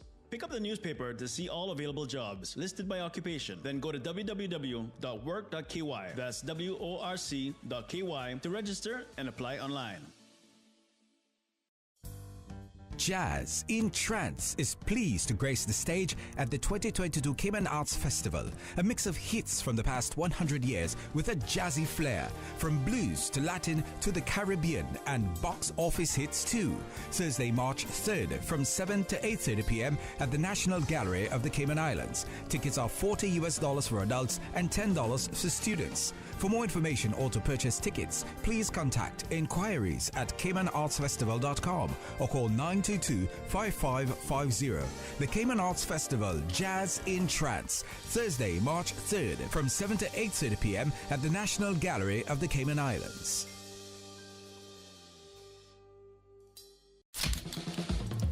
What's that?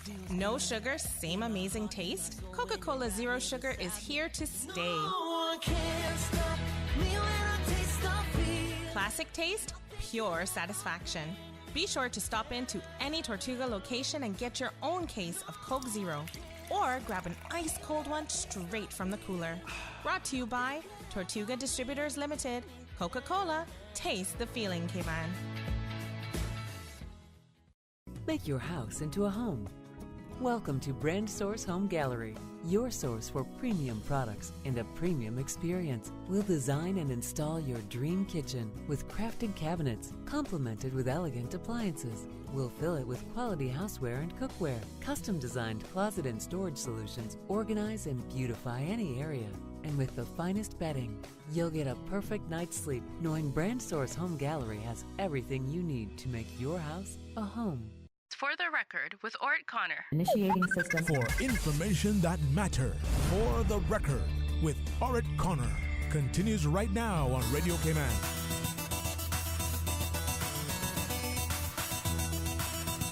Good morning and welcome back to For the Record. In the studio with me we have Mr. Fred Burton, Mr. Luke Harden, and Miss Kathy Charles. They are all from the Department of Environment. Fred is from the Department of Environment. And we're from the National Trust. National Trust, okay. And we're talking about World Wildlife Day, but we're going to be talking more importantly and specifically about the Cayman Islands. Some of the other topics that we're going to be discussing, the issue of invasive species in the Cayman Islands, and also the nomination of protected areas in the Cayman Islands as well. So we're going to throw the mic over to Mr. Luke Harden now. Luke?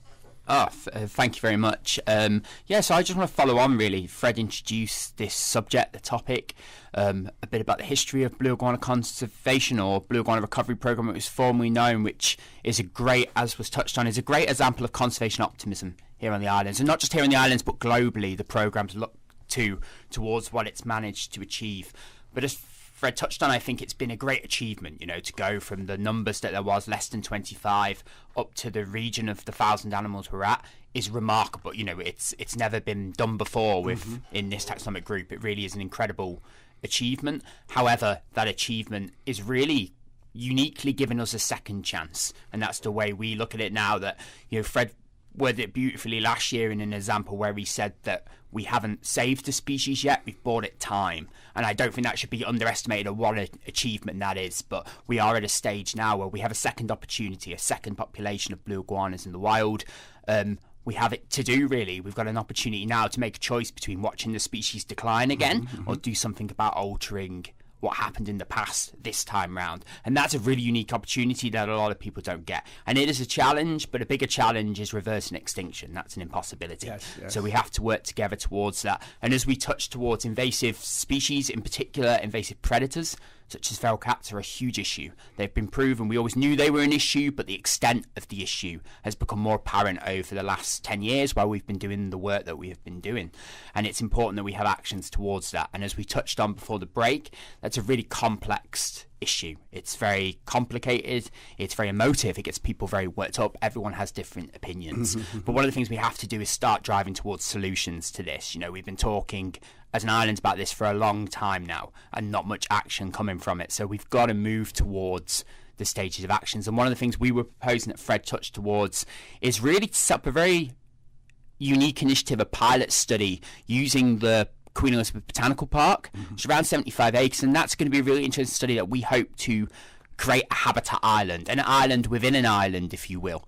Now, it's important to remember that this strategy is something we think may work uniquely here on Grand Cayman. Each of the islands have their own challenges and their own ability to deal with things. And on Grand Cayman, one of the ways we want to do that is this creation of this habitat island, which will basically make the whole of the Botanic Park a fenced area that doesn't allow any invasive species in.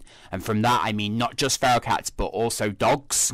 We're going to have green iguanas, rats. It will be a chance to exclude all these species from that area that aren't meant to be there, and have basically a hub for wildlife, endemic Cayman wildlife and migratory birds. And, we use the blue iguanas all the time, and I'm passionate about them as a flagship species. They're something we terrestrially, when we take away from the stingrays and our beautiful marine life, they really are something we can wave the flag about. And they're something we've studied for a long time, so we've got data and knowledge on what's happening. But that's the tip of the iceberg, really. The blue iguanas are one example. If you look towards a lot of our bird populations, our invertebrate populations, there's probably declines happening there, almost certainly, that we just don't have the data to back up in some occasions. So this area will be a holistic overview of what the Cayman Islands could be like if we can achieve this. So it's something we hope to push forward to. We will be launching a public campaign for it soon, so people can get involved with fundraising, get involved with promoting awareness of this, because this project's going to be really exciting and give us a unique opportunity to look back in time of what the Cayman Islands might have been like before humans introduced all these changes and threats. So it's really exciting, and more importantly, will mean that whatever happens, however successful we are with some of the challenges and battles, we will have one area on the island where wildlife can thrive, survive, where blue iguanas can breed and the hatchlings not be predated, where the bird populations can breed without that. So it could be an incredible glimpse into a window of what the islands could look like if we can get on top of some of these challenges that they face. Now, how can the general public contribute to this? As we see more and more development in the Cayman Islands, infrastructural development, more building, everything is getting closer and closer to the Botanic Park and whatever areas that you may have designated there. How does land acquisition, let's say by the National Trust, help in any way so that you can create more of a buffer between development and what we want to remain as pristine? Sure, absolutely. So the National Trust does have protected areas on all three islands that function as safe havens for some of our native species. So it's really important that continues and that we add to those as much as possible. It's also important, I think, something that people can do every day in their own lives is to plant native species around their homes, because then you're creating little habitats for natives everywhere around the island. It doesn't have to be limited to these habitat islands. It can be even in your backyard. And you can see these native species come. It's really, I think some of us during lockdown, during COVID, became more aware of what was in our own backyard and appreciated it more. And now that life has gone back to normal, it's tempting just to forget that, right? And not to build on that at all. But I urge everybody to please use endemic species, use native plants whenever you can. Those are out there. And I also think that we need to do more as a country to develop areas that are already damaged and to set aside areas that are still pristine and unique and have never been altered in any way. And that's something that we don't have to wait for the National Trust to do. We can do that as a country, and everybody can weigh in on areas that need to be protected, that they see, that they really value individually and would like to see protected as a country. Okay. And there's a nomination process going on right now that I think Fred can probably talk a little bit more about. Sure. Yep. I was going to suggest that since we're on that topic, let's talk more about protected areas. And at some point in time, I've seen more and more chatter on social media about the agouti in the Cayman Islands. And of course, some people see the agouti, as a pest. Some people, see it. And my question, and I'm not sure whether or not you will be able to answer that, whether or not the agouti is actually indigenous to the Cayman Islands or whether or not it was brought here. My belief is that it may have been brought here from Central America, but... we know that. We know that for a fact. It's even on record the name of the person who did it. Oh, okay. Although I actually haven't got that in my head right now. Yes. But anyway, yeah, no, they were brought here. But it's an interesting thing because before we settled these islands, there were houtiers here. Okay. Now, a houti is a bit like some kind of like giant rodent, and it isn't a million miles away from looking like an agouti, right? We don't know quite what happened to them, but we think they probably all got killed and eaten and so on. They were unique to the islands, and they're extinct. We've lost them forever, along with quite a lot of other things. They were like these endemic, unique shrews that ate insects, and they got wiped out by the rats that came with us.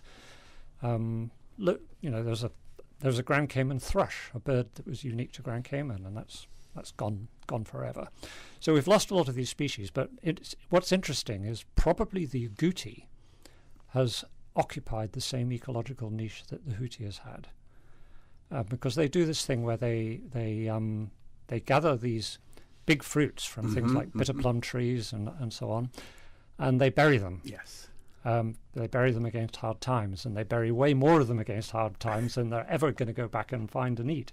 So they kind of spread the seeds of these things around. And it may actually be that the agoutis, although they're not native here, are actually doing a useful part of keeping the ecosystem going. That's good to know. We're kind of, yeah, and they don't seem to be doing a lot of damage to the other species. So we're not too worried about them. They are alien, but they're probably not what we'd consider an invasive species. Invasive species are things like green iguanas, rats, feral cats. Humans? You said that. I didn't. I see that one's on you. Yeah, but actually, let's get back to protected areas, sure. Because I think it probably helps to explain that the Department of Environment, which is part of the government, and the National Trust, which is a non-profit, work very closely together on this. There are two completely separate mechanisms. The National Trust raises money to buy land and protect it under the National Trust law. The National Conservation Council and the Department of Environment, which is within the government, also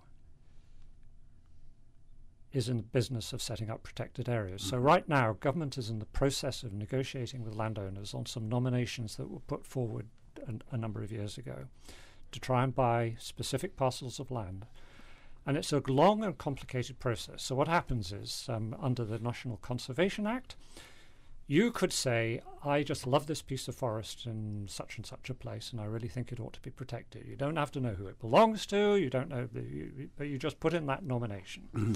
It arrives with the Secretary of the National Conservation Council. And the department assists the Conservation Council in figuring all this stuff out, right? So we take that nomination, we make sure we know where it is on a map, we find out who the landowner is. And one of the first things we have to do is put it through a scoring system. So what we kind of try to do is say, okay, for this piece of land, how much conservation bang do we get for the buck? What's its value biologically? What's its value to people? What's its likely cost if government were going to buy it? If it happens to be Crown land, then that cost is zero, and that makes it much easier. But we look at all of these different parameters, and we kind of look at all of the nominations. And at the end of the day, the Conservation Council looks at this and say, well, these look like the ones that we should try and do this year. And then we have to approach, for everything that's a private land, we have to approach the landowner. So let's say somebody nominates a piece of your land.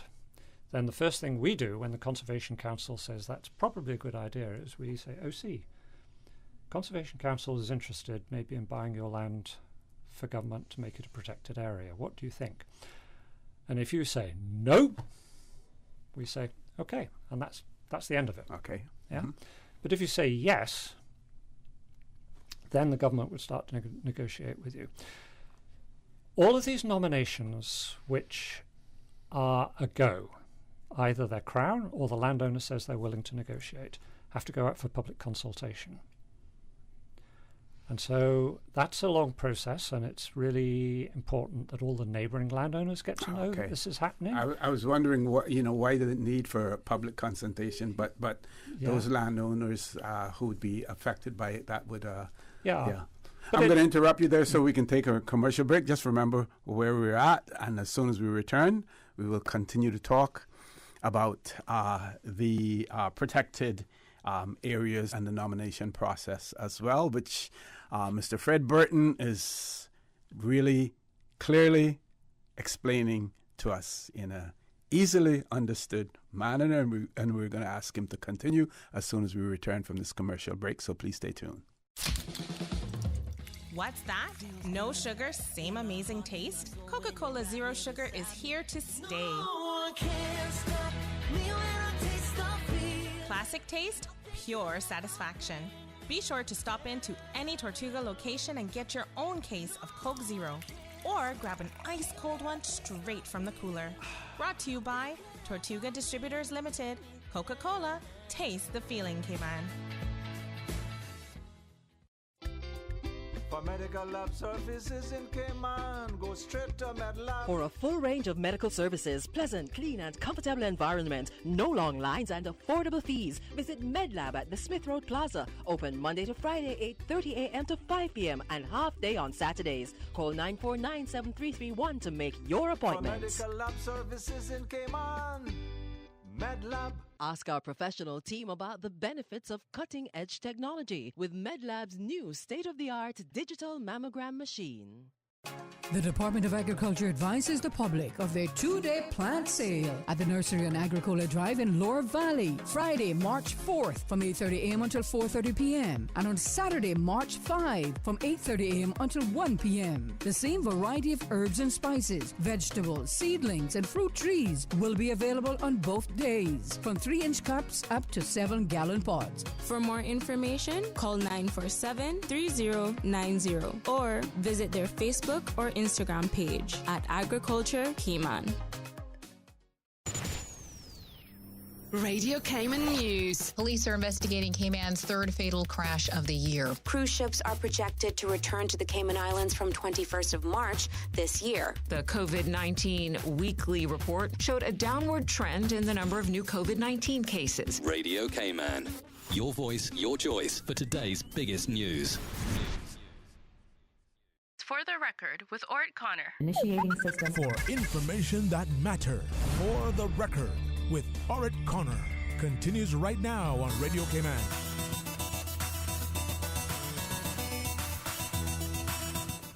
Good morning and welcome back to For the Record. It is my pleasure to have in the studio with me this morning Mr. Fred Burton from the Department of Environment, Terrestrial Resources. He's the Terrestrial Resources Manager. Mr. Luke Harden, who's the Operations Manager for the Blue Iguana Conservation. That is with the National, I keep tying my tongue, with the National Trust. And we also have in the studio with us Miss Kathy Charles, who is also from the National Trust. And Mr. Burton was talking to us about the protected areas and how the process works in terms of identifying and designated an area as a protected area as well. Over to you, Mr. Burton. Okay, so just to recap, in case people are just joining us, anybody or any organisation can nominate an area for protection under the National Conservation Act. You don't necessarily need to know whether the land is Crown land or whether it's private, who owns it, or anything like that, because that comes later in the process. But you do need to give us, i.e. the National Conservation Council, enough information that we can actually put a line on a map and say this is the area which is being nominated. And it's helpful if you give some kind of idea of why you think it's important. And then we take those nominations and we put them on a map in a more formal kind of way, and we try and understand. We try and tabulate very carefully what's the importance of this, both from a natural environment point of view, also from a tourism point of view, from a human recreation point of view, all of the different parameters. What's it going to cost? All these different things. We try and put it together and give each nomination a score, which is a sort of combined sum of all of this different information. And the Conservation Council then every year goes through a process, and they look at all of the nominations and decide which ones they want to try and put forward. And as I mentioned before, if a nomination comes through that and is recommended by the Conservation Council for advancement, and it's on somebody's private land, the very first thing we do is we approach the landowner and say, okay, are you interested? And if the answer is no, it stops there. We have no power of compulsory purchase, no coercion possible or desired, right? It's a voluntary thing. But if somebody is willing, or if it's Crown land, then the next stage is we put it out to public consultation. Public consultation is really important. What it means is that everybody can chip in. And sometimes protected area nominations have been changed, and sometimes they've been abandoned, and sometimes they've been pushed forward on the basis of public opinion, because public opinion matters. I mean, at the end of the day, if protected areas aren't relevant to people, they're never going to survive. But also we notify neighbouring landowners, because neighbouring landowners obviously have interest if a property next to them is going to be protected. That interest can be positive or it can be negative. I mean, if I've got a private residence next to what is going to become a protected area, I would be inclined to think that's a really good thing, because what it means is my backyard is going to stay natural. I don't have to worry about getting a neighbour I might not want. It probably increases the value of my property. It's a plus thing. But if I got plans to do some industrial development on that land, then it might be that I need to rethink my strategy, and it might be a negative from my point of view.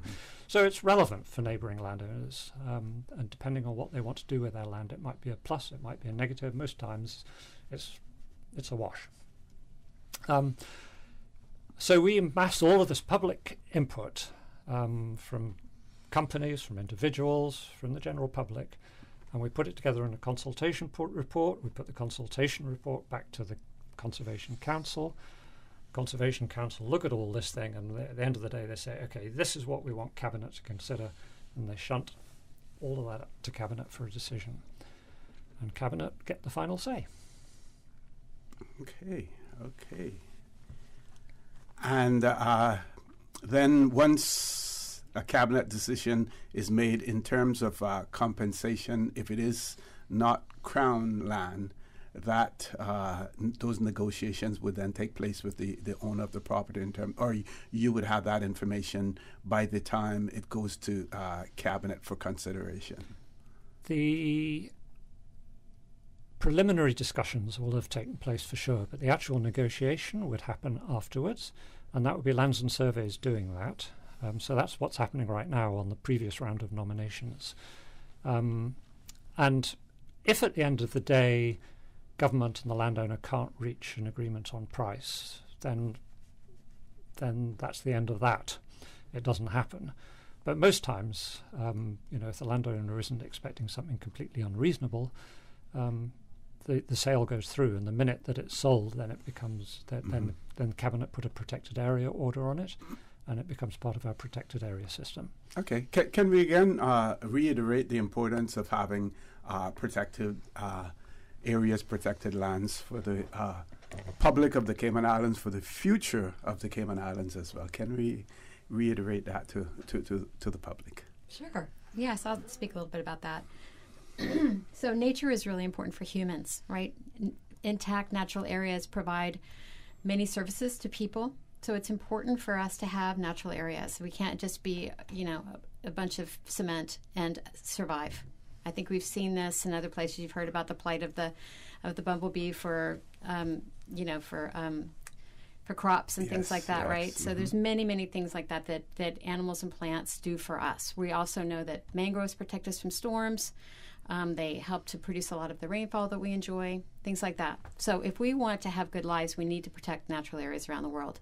And unfortunately, that hasn't really happened very well. We've seen huge losses around the world. They say that it could be 50% of the mangroves are already gone since we first started deforesting around the world. So it's something, unfortunately, that we need to get much better at quickly at protecting these natural areas and the species that live in them. So everyone knows that we're experiencing a climate crisis, but tied with that is a biodiversity crisis, which means that the world is losing more animals and plants than it ever has. This is the sixth mass extinction.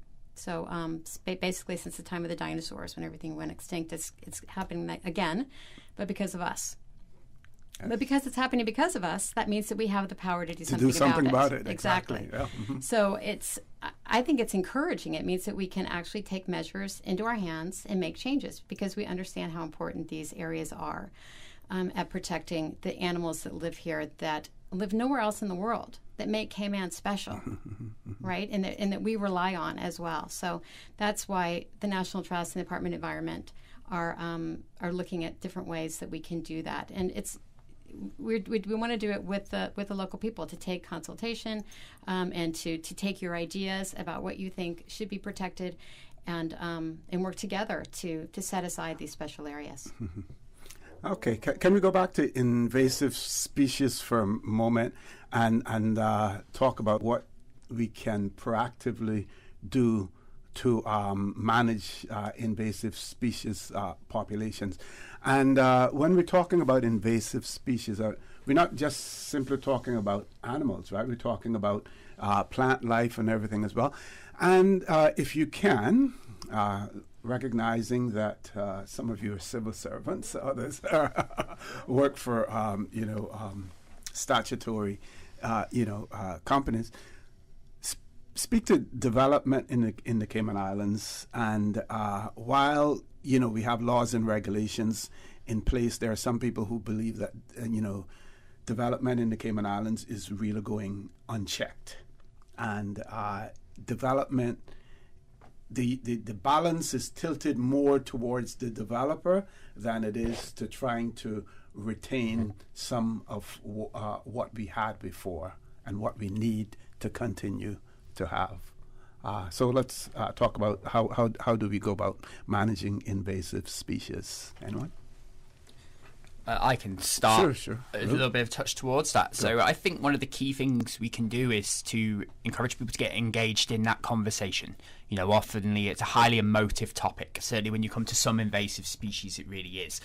But it's one of those situations where we do have to move forward with it, and actually we do, and we can see that now. It's no longer opinion. 30 years ago plus, we speculated on the impact these species could have. It's now no longer speculation. We have the data. Certainly the Department of Environment has overwhelming data of the impact that these species are having. So, whether that be in the sister islands or less so, but we have it here on Grand Cayman as well. So we need to move the conversation forward and stop stalling at discussion points, because you're never going to get everybody to agree. It's highly emotive, and we get too often locked in the conversation of, well, whose fault is it? Who's to blame? Who's to do? It actually is nothing about, I'm going to use the cats as an example, nothing about the cats, it's our fault, we did. No one disputes that. I don't think anyone in the room does, but it gets stuck at that. What we have to do is say, well, we've created a problem. We brought them here. We've created a problem. We have to deal with that problem. That's step one. We have to get on top of and deal with the problem. And yes, linked in with that, of course, there's education, there's culture change, there's learning the lessons from what we've done in the past. We've got things like spaying and neutering long term. We want people to be able to have pets that they want to have, of course. Most of us in this room, most of the people involved in these initiatives have pets, but it's got to be linked into responsible pet ownership. We've got to learn from the mistakes of the past with biosecurity, bringing species like green iguanas here. There's great examples all around the world. Florida's a great example of just the impact invasive species can have and how easy they can take. So we've got to learn those lessons, but I think our major thing is people have got to back these initiatives that are going on, support these efforts. They're not done from a place of wanting to. I'm an iguana scientist. I love iguanas all around the world, but green iguanas, for instance, as an example, shouldn't be here on Grand Cayman. The results are devastating, and also devastating for the blue iguanas. So quite often we get locked in this, who's got the right. The fact is that there's not an option where all these species live harmoniously together. We have a choice. We're losing species. The choice is which we lose. Do we accept that invasive species will take over these islands, or do the endemic wildlife and migratory wildlife that depend on these islands have the right to be here? Because that's the decision. There's not a neutral where everything lives. So it's difficult decisions and difficult topics, but we've got to move towards that. Support organisations like the Department of Environment with their initiatives, join in conversations with them, with public campaigns, and with the National Trust, back these initiatives like Habitat Island, back the science and research to get to the end solution that we all want, which is people to have the freedom to keep animals and pets that they want responsibly, but that our islands and our endemic wildlife and our natural areas are protected so that future generations can enjoy it. Because this is a challenge, and it's difficult decisions and difficult conversations, but reversing extinction is even more difficult. And I can't tell you the amount of islands where we work or colleagues we have that have lost species that would give their right arm to be in the position that the Cayman Islands is. We can do something about it, and I think very privileged to run a team to manage blue iguana conservation. And if there's any beacon of an example that it's never too late, the blue iguana is that story. It's a much more holistic. We can't focus on one species, but there's less than 25, and now this species has a second chance. If you ever wanted evidence that we can keep a species back, we can. And that's so unique, because most species are lost and we get to blame the past or our ancestors or our old generation. We get to pass the buck. Well, with the blue iguana, there's no passing the blame. If this species goes extinct, it's on everybody, this generation now. So that's my encouragement to people, really, is get involved, do more, support initiatives, help with funding, with education and awareness, and really back the initiatives on the islands, because they're being done for a reason, and people won't see the benefit of that until we can start the work. Okay, we're going to take our final commercial break for this segment of the show. Folks, please stay tuned. For the record, we'll be back shortly. Thinking of getting a hybrid but don't know much about them? Vamp Motors has 3 great reasons why you should own the Toyota CHR. Hybrids save fuel, run cleaner, reduce CO2 emissions, and even recharge their batteries while being driven. So there's no need to plug in your hybrid, making it both economical and fun to drive. And you don't have to replace your battery every 2 years. The CHR Hybrid is reliable, providing up to 1 million kilometers on the same battery and engine. Oh, and now you can save $2,000 off the Toyota CHR, starting at only $33,500. That's way more than 3 reasons. True, but the best one is that it's on sale now. Test drive the Toyota CHR today at Vamp Motors, Walkers Road, while stocks last. Are you feeling sick, but don't feel ill enough to go to the doctor? Ask your pharmacist for advice. Here at West Bay Pharmacy, our pharmacists have been trained to offer helpful, easy-to-understand advice on the treatment of everyday minor ailments for yourself and all the family. Anything from headaches, cough and sore throat, to cold sores, our pharmacists will know when medical help is needed and will not hesitate to refer you to your doctor if your symptoms demand it. Like doctors, our pharmacists have a professional code, which means all personal information you give them will be treated in the strictest confidence. Visit us today at West Bay Pharmacy, where we care about your health. It was Thursday, February 23rd, 1905, that Rotary was born. The vision of one man, Paul Harris. Thereafter, Rotary mushroomed beyond the Chicago club of 4 professional men from diverse backgrounds. Today, Rotary is the epitome of humanitarian service above self. Dynamic, active, effective. A global instrument in pursuit of peace. Working to resolve some of the world's most challenging problems. Indeed, Rotary helped to decide the United Nations Charter back in 1945. Rotary works to eradicate dreaded diseases. Today, we are steps away from a polio-free world. Rotary, fueling human development through varied and numerous global initiatives. Happy birthday, Rotary. 117 years of commitment to bettering humanity. From the Rotary and Rotaract families of the Cayman Islands, Rotary serves to change lives. For the record, with Ort Connor. Initiating system. For information that matters. For the record, with Ort Connor. Continues right now on Radio Cayman. Good morning and welcome back to For the Record. We're on the last leg of the show this morning with Mr. Fred Burton from the Department of Environment. He's the Terrestrial Resource Manager. Also with us, Mr. Luke Harding, who's the Operations Manager, Blue Iguana Conservation at the National Trust. And also with us, we have Miss Kathy Charles from the National Trust as well. And we've been talking about mainly Grand Cayman, but Cayman Brac, Little Cayman, extremely important as well. Mr. Burton, I know you want to talk some about the Sister Islands, so go right ahead. Yes, I see. Time to talk about the Sister Isles a little. DOV's actually got a project going at the moment that's funded by the UK, by the Darwin Plus programme. Mm-hmm. And it is focused on biosecurity and invasive species. Yes. So biosecurity is something that Kathy touched on earlier. We know we've got problems with green iguanas. Mm-hmm. We know we've got problems with feral cats. Mm-hmm. We know we've got problems with rats. We know we've got problems with all kinds of plants that are going wild and taking over the landscape. Yes. What's next? And how's it going to get here? Mm-hmm. And is there anything we can do to stop what's next getting here?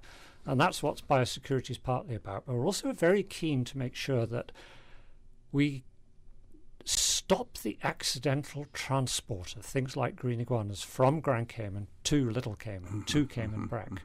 So biosecurity within the islands, because what we want to do is we want to eradicate the green iguanas from Little Cayman and Cayman Brac.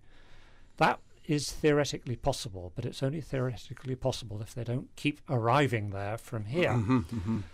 So we need to try and get a grip on exactly where the key points are in that, where we can say, okay, this area needs to be kept clear and clean of green iguanas so that no green iguanas get into this container, they get shipped on the barge and they end up in Little Cayman. That kind of thing. So we have a staff person who's been hired by RSPB, who's our partner in the Darwin program, looking specifically at that. Our own staff at DOV are looking now at some of the really unusual and cryptic reptiles in the Sister Isles. So there's a blind snake on the Brac that nobody's seen in donkey's years, and we don't know if it might even be on Little Cayman as well, or whether Little Cayman might have its own version of that. Mm-hmm. And then there's the miniature ground boas, which we see around here and there and everywhere, but we don't know anything about them really. We don't know how many there are on the Brac. We don't know how many of them are in Little Cayman, how they're doing, what effect the rats and feral cats are having on those animals. So we're going to try and get a handle on that. But then also we are trying to position things so that we can do something about the feral cat population, specifically on Little Cayman. The community are crying out for us to do this. Like the people who live on Little Cayman can see what's happening. They see the feral cats walking around with rock iguanas in their mouths. Wow.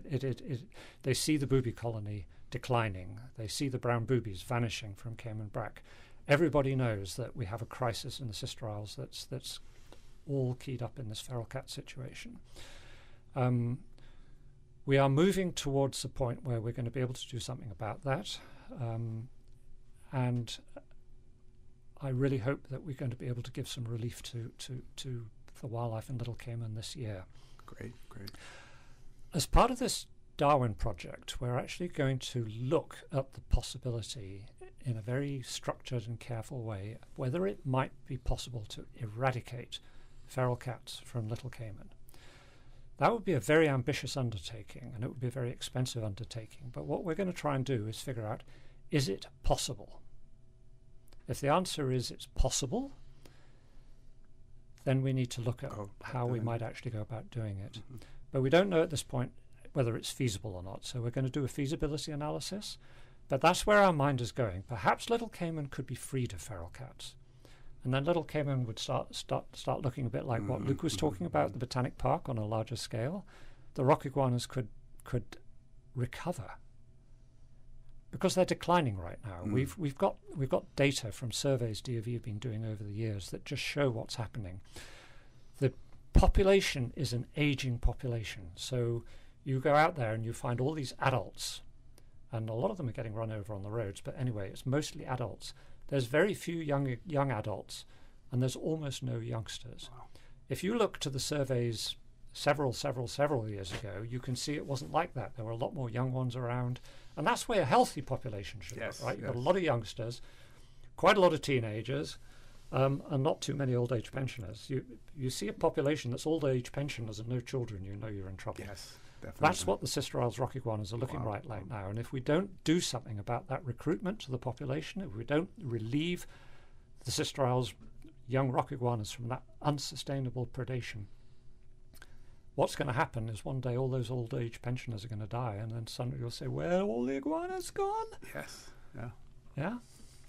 And it's not just the iguanas. It's the red-footed booby colony is less than half the size it was when I first saw it. The brown boobies nesting on the brack right now, we're going to lose those. We're going to lose those inside the next decade if we can't do something about the feral cat problem. It has to happen. Yep, definitely. Okay.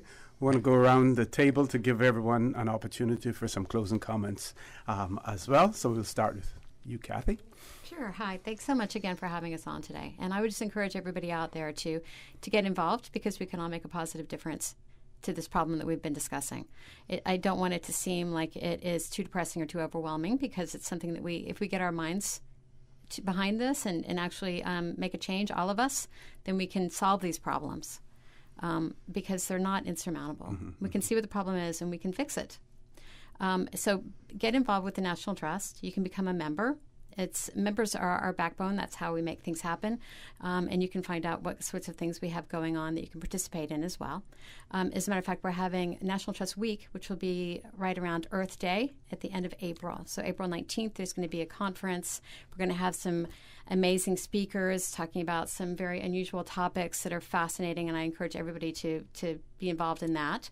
We're also going to have a day where we're talking about mangroves and how important they are to Cayman and to the world. And have sort of unusual people in the room to discuss this as well, like developers, like real estate agents, like builders, so that we can find commonalities and discuss how important it is for the development to have those mangroves there to protect those houses, right? And to how having the mangroves there by the sea actually improves the view, to have a little green and a little blue, right? Yes, you can have all of it. And it's it makes it much more interesting for the people that live there to have a little bit of vegetation. So we're having a conversation along that regard. And then on the Friday is our big fundraiser, Hatitude, which is always a super fun time. And I encourage everybody to come along and celebrate with the National Trust. Okay. We look forward to that and having you back on here to talk more about that as well. Over to you, Luke.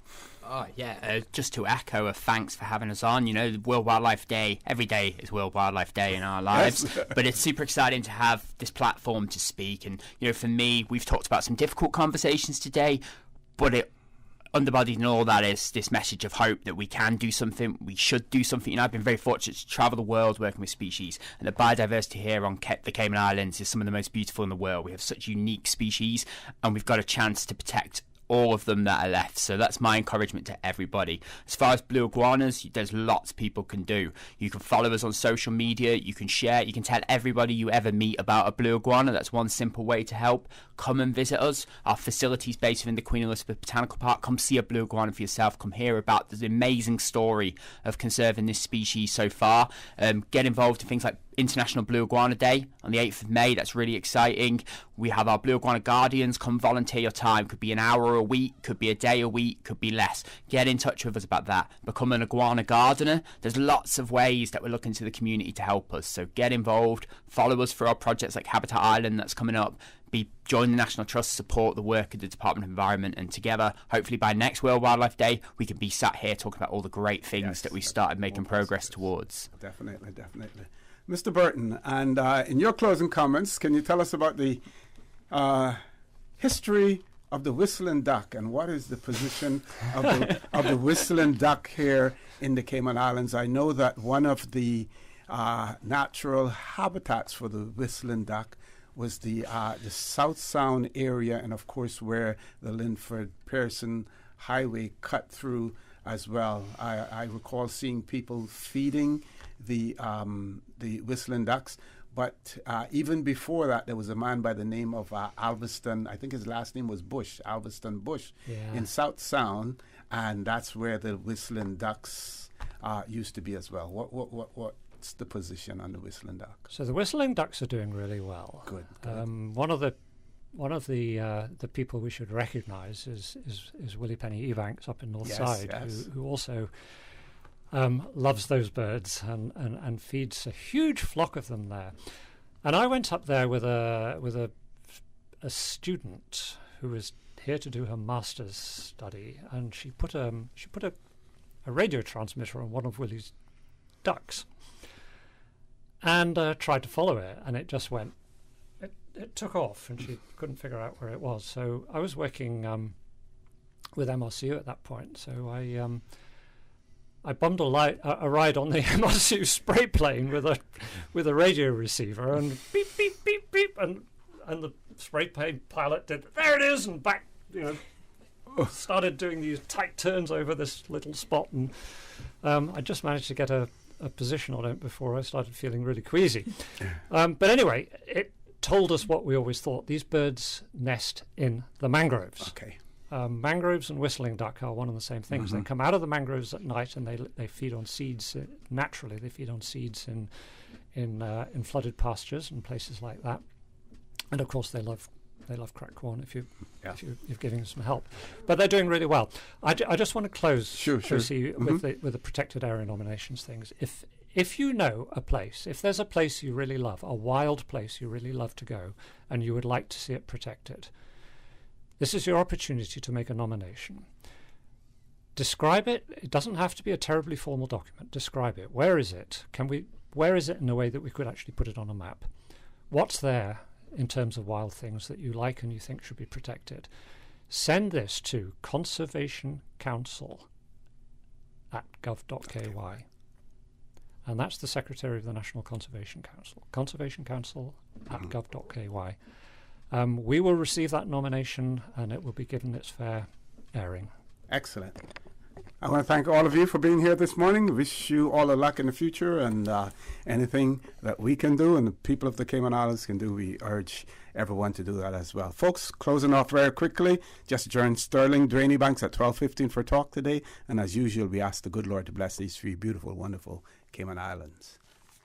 For the Record is brought to you by Vamped Motors, the only authorized Ford and Toyota dealership serving the Cayman Islands. Coca-Cola, available across the Cayman Islands from Tortuga distributors. Accept no substitutes. Taste the feeling with Coca-Cola. Brand Source Home Gallery, inspiring luxury. MedLab in Smith Road Plaza, your complete medical laboratory solution. Call 949-7331. West Bay Pharmacy, taking care of your health. Continuing the Caymanian tradition. Let Cora keep my ground so clean. The heart and soul of the Cayman people. Thank you for keeping the culture alive. Spread the news every day. From East End to Georgetown, down into